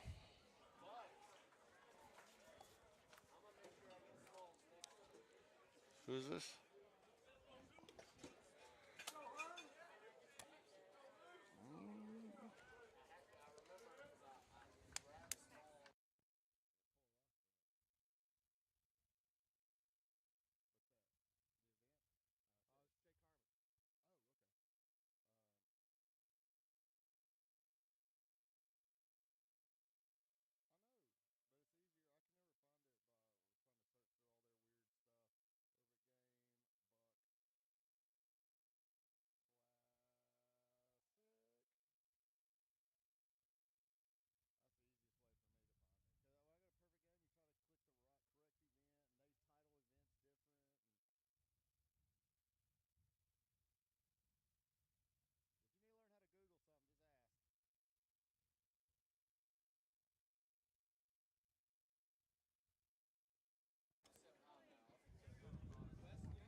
mute button's sticking, George. You're going to have to polish that up. Get some lube on it. Hey, now. Hey, Jake Harmon's on the mound for Spain Park. This Jake's first outing? Hey, He pitched an pitched inning senior night. night. Pitched senior night, and I did not realize until I talked to him and did the senior interviews, which are just about finished, that he's headed to Michigan to go to college, but the family tradition and his family member, I guess it would be his grandfather maybe or uncle, Tom Harmon, Thomas Dudley Harmon, played at Michigan, was a Heisman Trophy winner. Really? Yes, he was. How about that? So,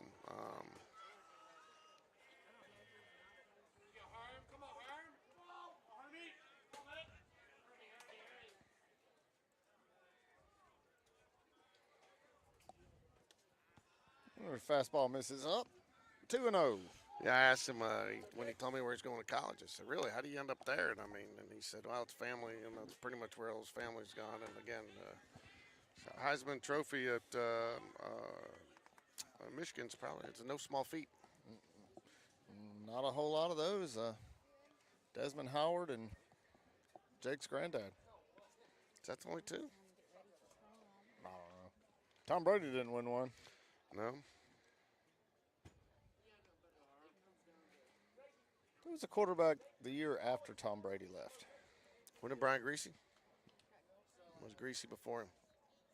I think Greasy was after him, or before him. Yeah, maybe. Yeah, he followed Greasy. There was another guy who was like some wonder kid. Forgot. It was on the Tom Brady documentary.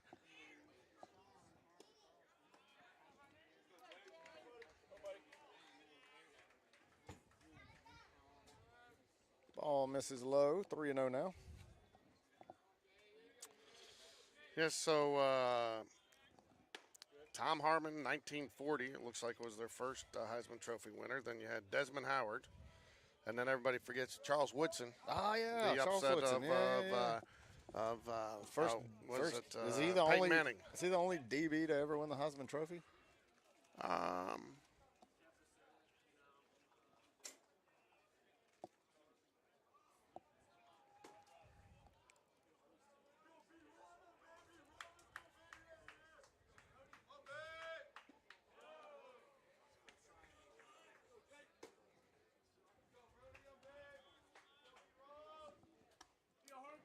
The ball misses high. I believe so, but not Charles Woodson though. He was also a return specialist. That's where he. It seemed like that year too that as much as it was it seemed like an anti-Peyton Manning vote that year too. I can understand that. I can handle the Auburn orange. Okay, I'm not saying I'm an Auburn fan, but that Tennessee orange just kills me. It's that puke orange. What'd the guy say? The famous YouTube of the guy down in Tuscaloosa talking about how much he hates Tennessee, and he said it's looks like the inside of a pumpkin. Oh yeah. Now I will tell you though. Several years ago. Doug Cole might come down here and thump you in the noggin. What's that? Talking bad about Tennessee. Oh, Doug knows I love Tennessee.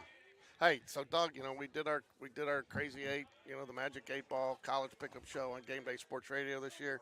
Doug was shocked because I picked Tennessee twice. I actually picked Tennessee to beat Alabama. On that, you got to be objective. You can't. When you're trying to give the information, you got to pick with your. What the numbers say and really separate yourself. And I did, and I picked Tennessee over Alabama, and Doug about fell out of his chair. How about that? So, so you're bragging about being correct, aren't you? You know what I love about Tennessee? When they beat Alabama once every 20 years. Josh Heupel's going to be a phenomenal coach. He was a good. Gonna be.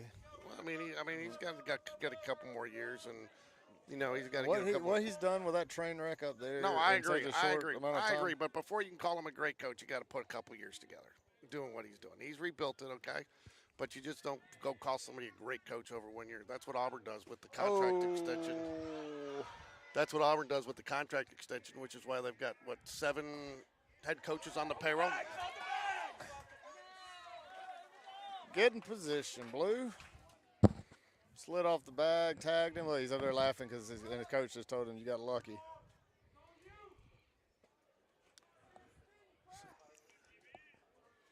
But just par for the course for this abortion tonight. Hey, now, let's watch the language there.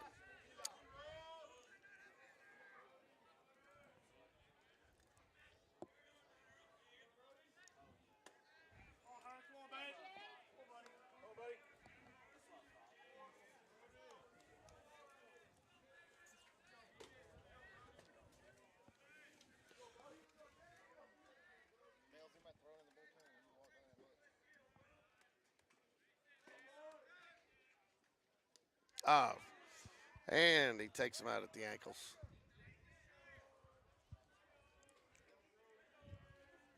Hey.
All right, Coach Dunn went to chat with Jake.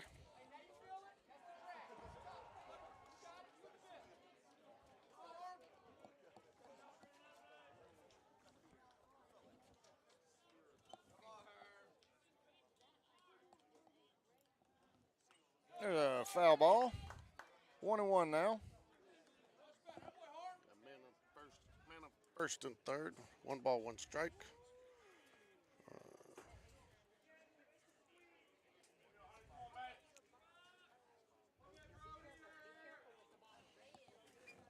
There's another strike, foul ball. Got a 1-2 count now.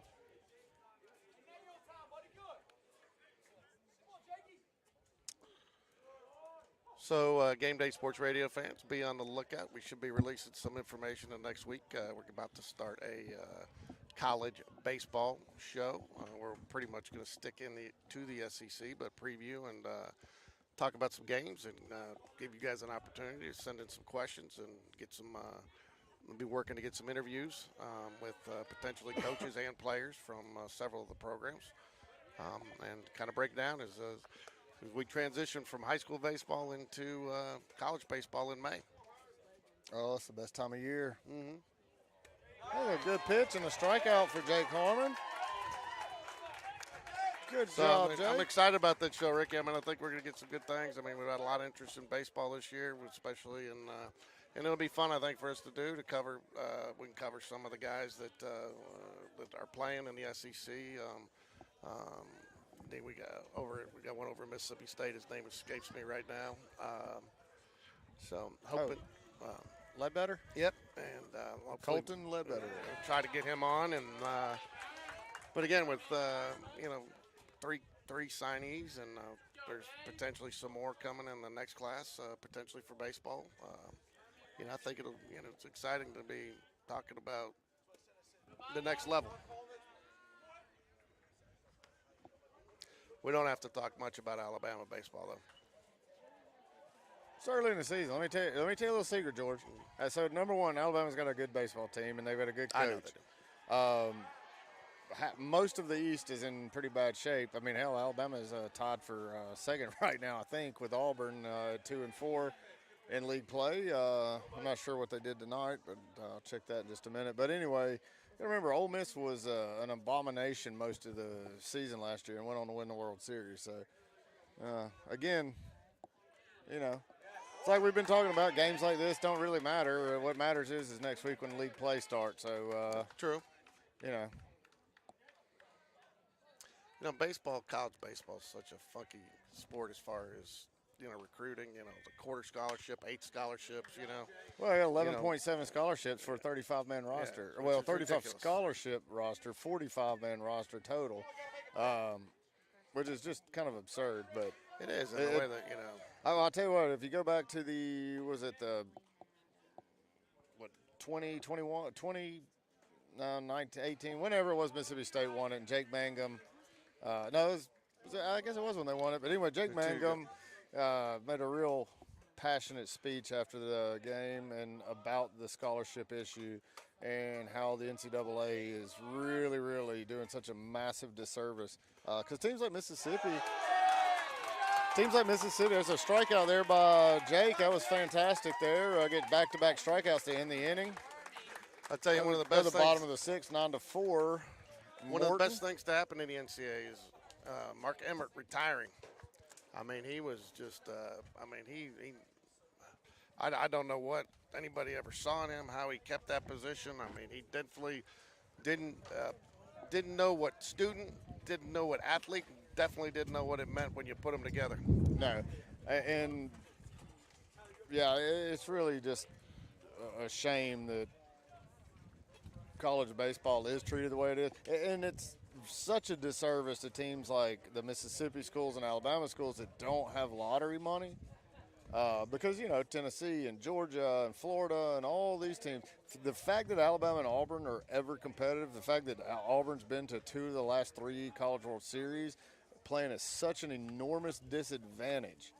Alabama's right there. They're putting together competitive baseball teams the last few years with Bohannon at the helm, who I do think the world of. He's a fantastic coach and a great recruiter.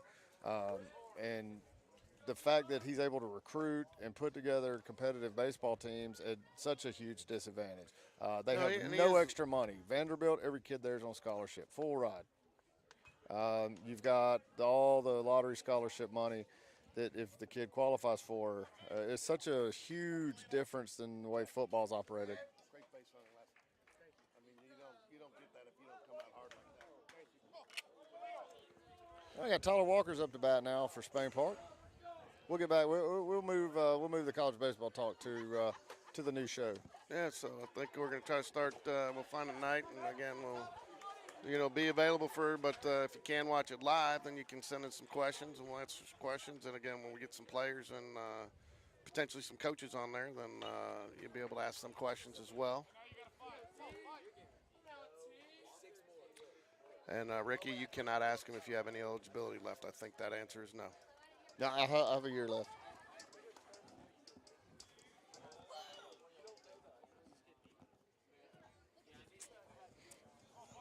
And the 0-2 pitch went about 48 feet.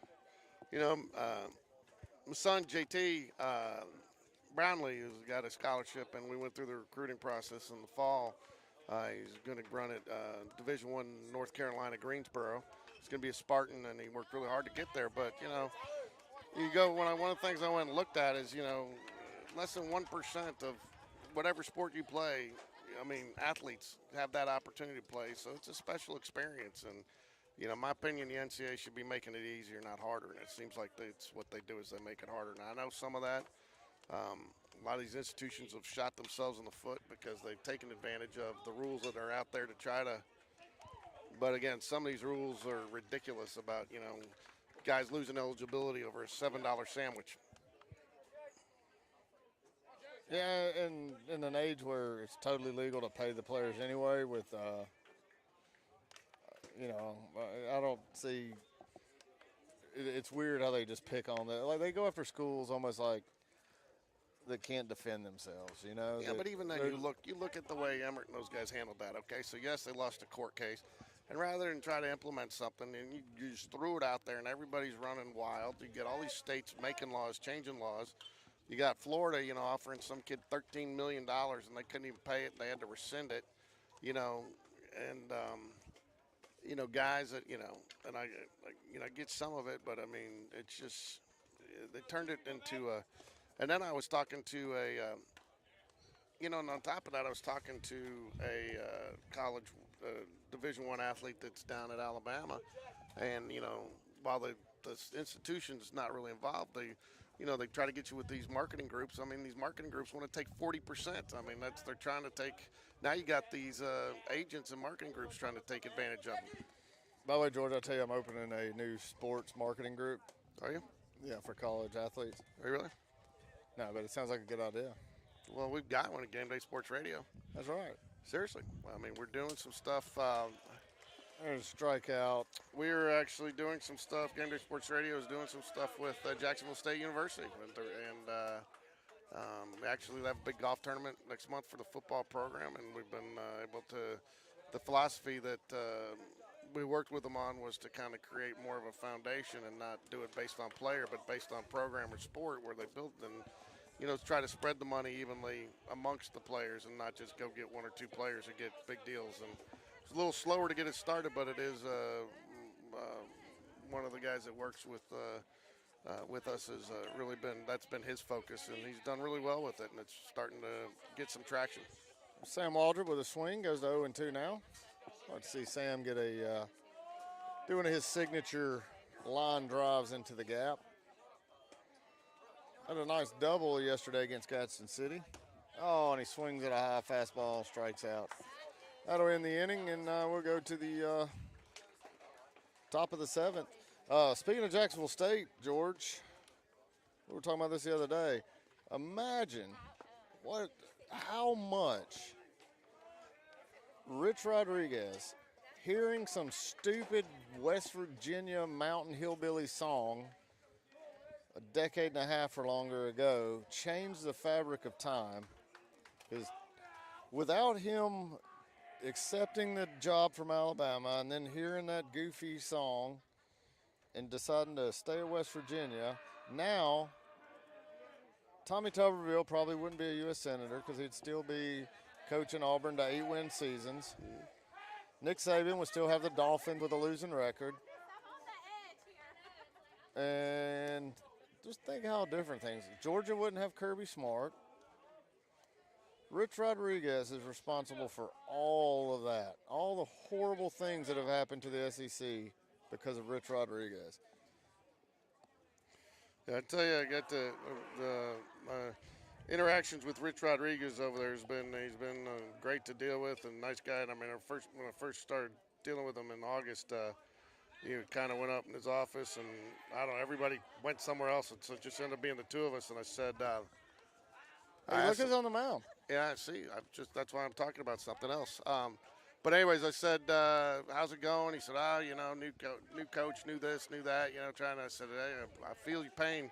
And he said, what do you mean? And that's when I told him we had Coach V, and we were going through a transition at Spain Park with the boys. And I couldn't get him to stop talking after that too, because he was, he finally found somebody who could relate kind of what he was going through.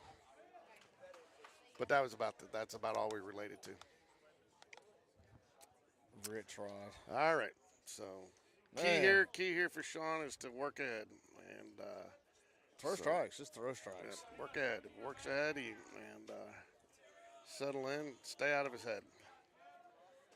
So, and I'll try to remain quiet, but you might get the ball a little bit low. No reason to remain quiet, George. Cheer him on. Mm-hmm. But nobody's watching it at this point anymore anyway. Ball a little bit low again. He's working it up. Don't mind that miss, but it's just a little too low. Well, it was higher than the one before. He's working up a couple inches at a time. He's about to get there. There it is. See? Called it. Started off at the ankles, moved up to mid-shin, and now he got the knee. not bad.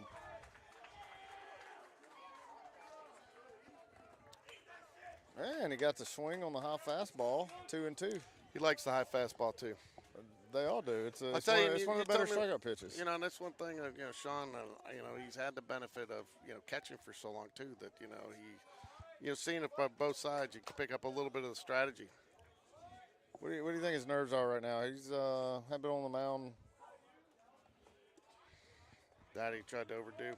I mean, I don't think he's too nervous. I think he presses, tries to do a little bit too much, but when he gets out there and just throws.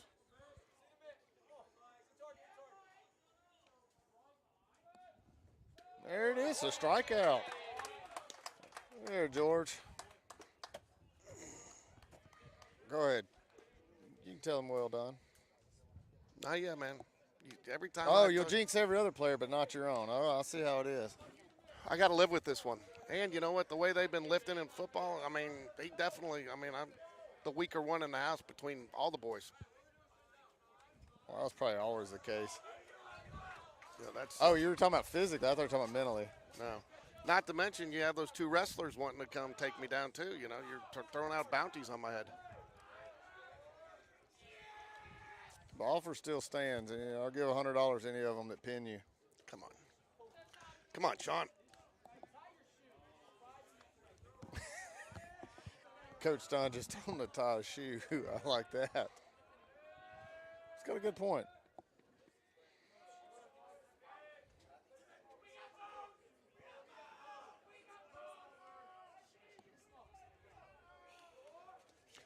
Notice I started adding the graphic of the picture up there. We had a little dead space up there, so. I like it. Looks good.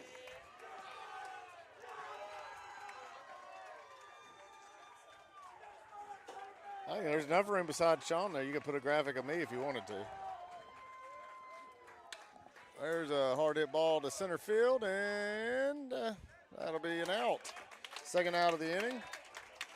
Good job. See what happens if you throw strikes? You get strikeouts, you get fly balls. That's one of the things that's one of the things I talked to JR about, and I appreciate you getting that interview set up. He had his better stuff tonight, I felt, and he was working, and he did gave up a couple hits in that first inning, but he got some soft outs tonight. Didn't have to have as many strikeouts. Called strike. Sean lost his hat on that one, but he got the strike. It's talent. Takes after his mother. Hey.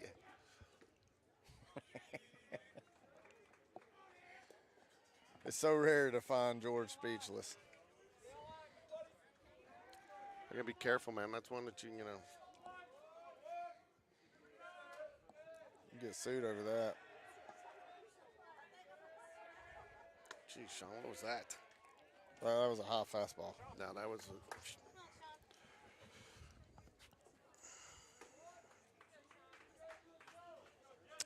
2 balls, 1 strike here, 2 outs.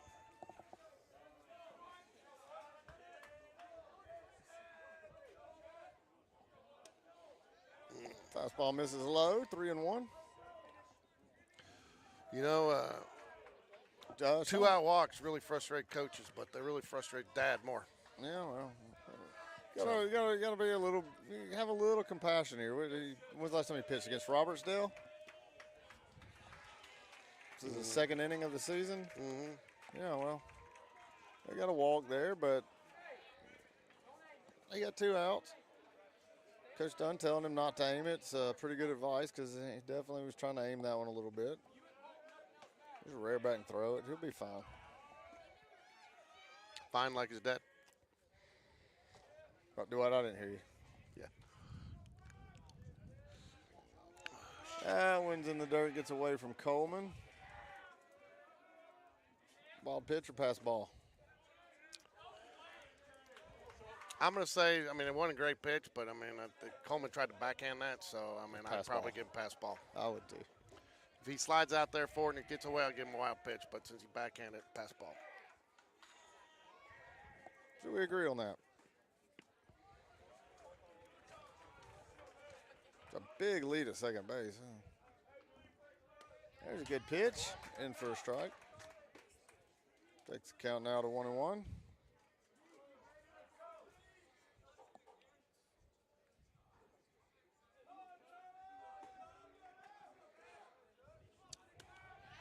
Swing and a miss, and now we got 1 and 2.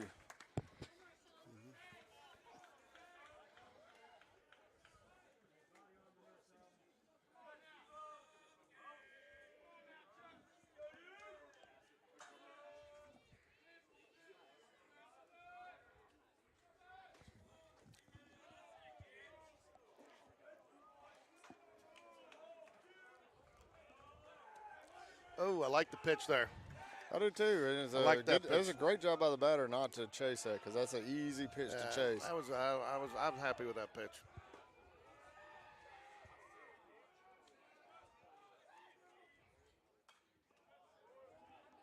And there's a foul ball. Count remains 2 and 2. 2 away. Top of the 7th. One more at bat for Spain Park Jaguars. Trailing by 5, 9-4.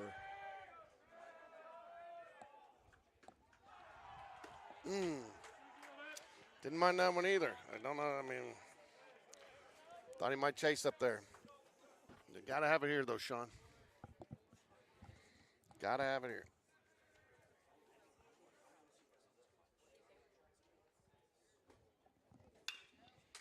Foul ball. Stayed alive.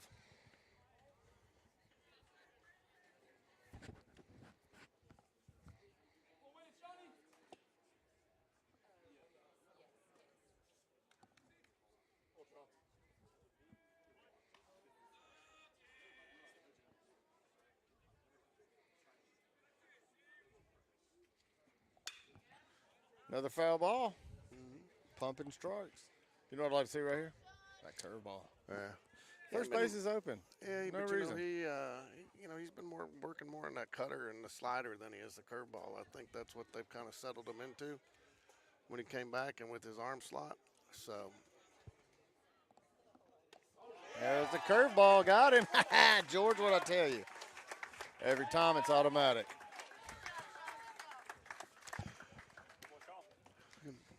hey, Robbie, as long as I live, man, I'll never.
Jackson Bradley down on strikes. 1 away in the bottom of the 7th. Evan Bistritz up to bat.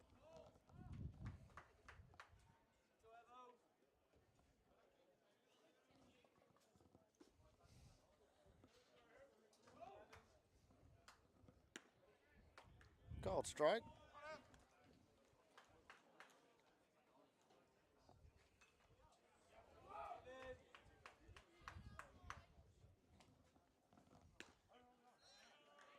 Big deal now, battle. Come on. Come on, Biz. Come on, Biz. Ball misses low. 1-2 now.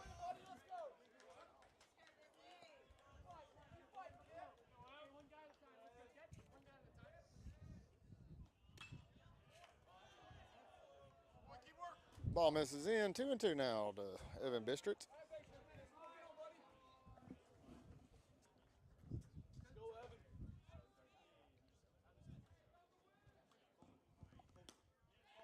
There's call strike 3.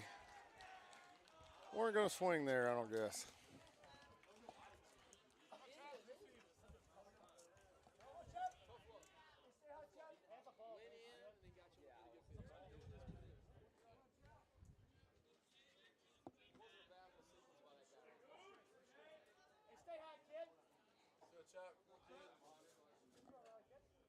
Chapman Blevins up to bat.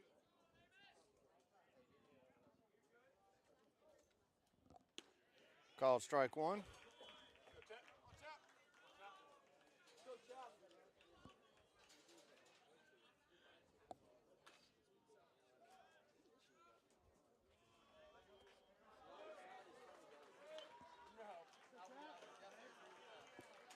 Foul ball by Blevins takes count 0-2.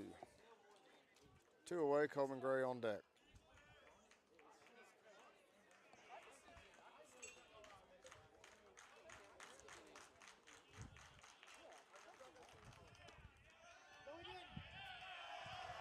Called strike 3, and that's the ball game. Morton Potters 9, Spain Park Jaguars B Team 4.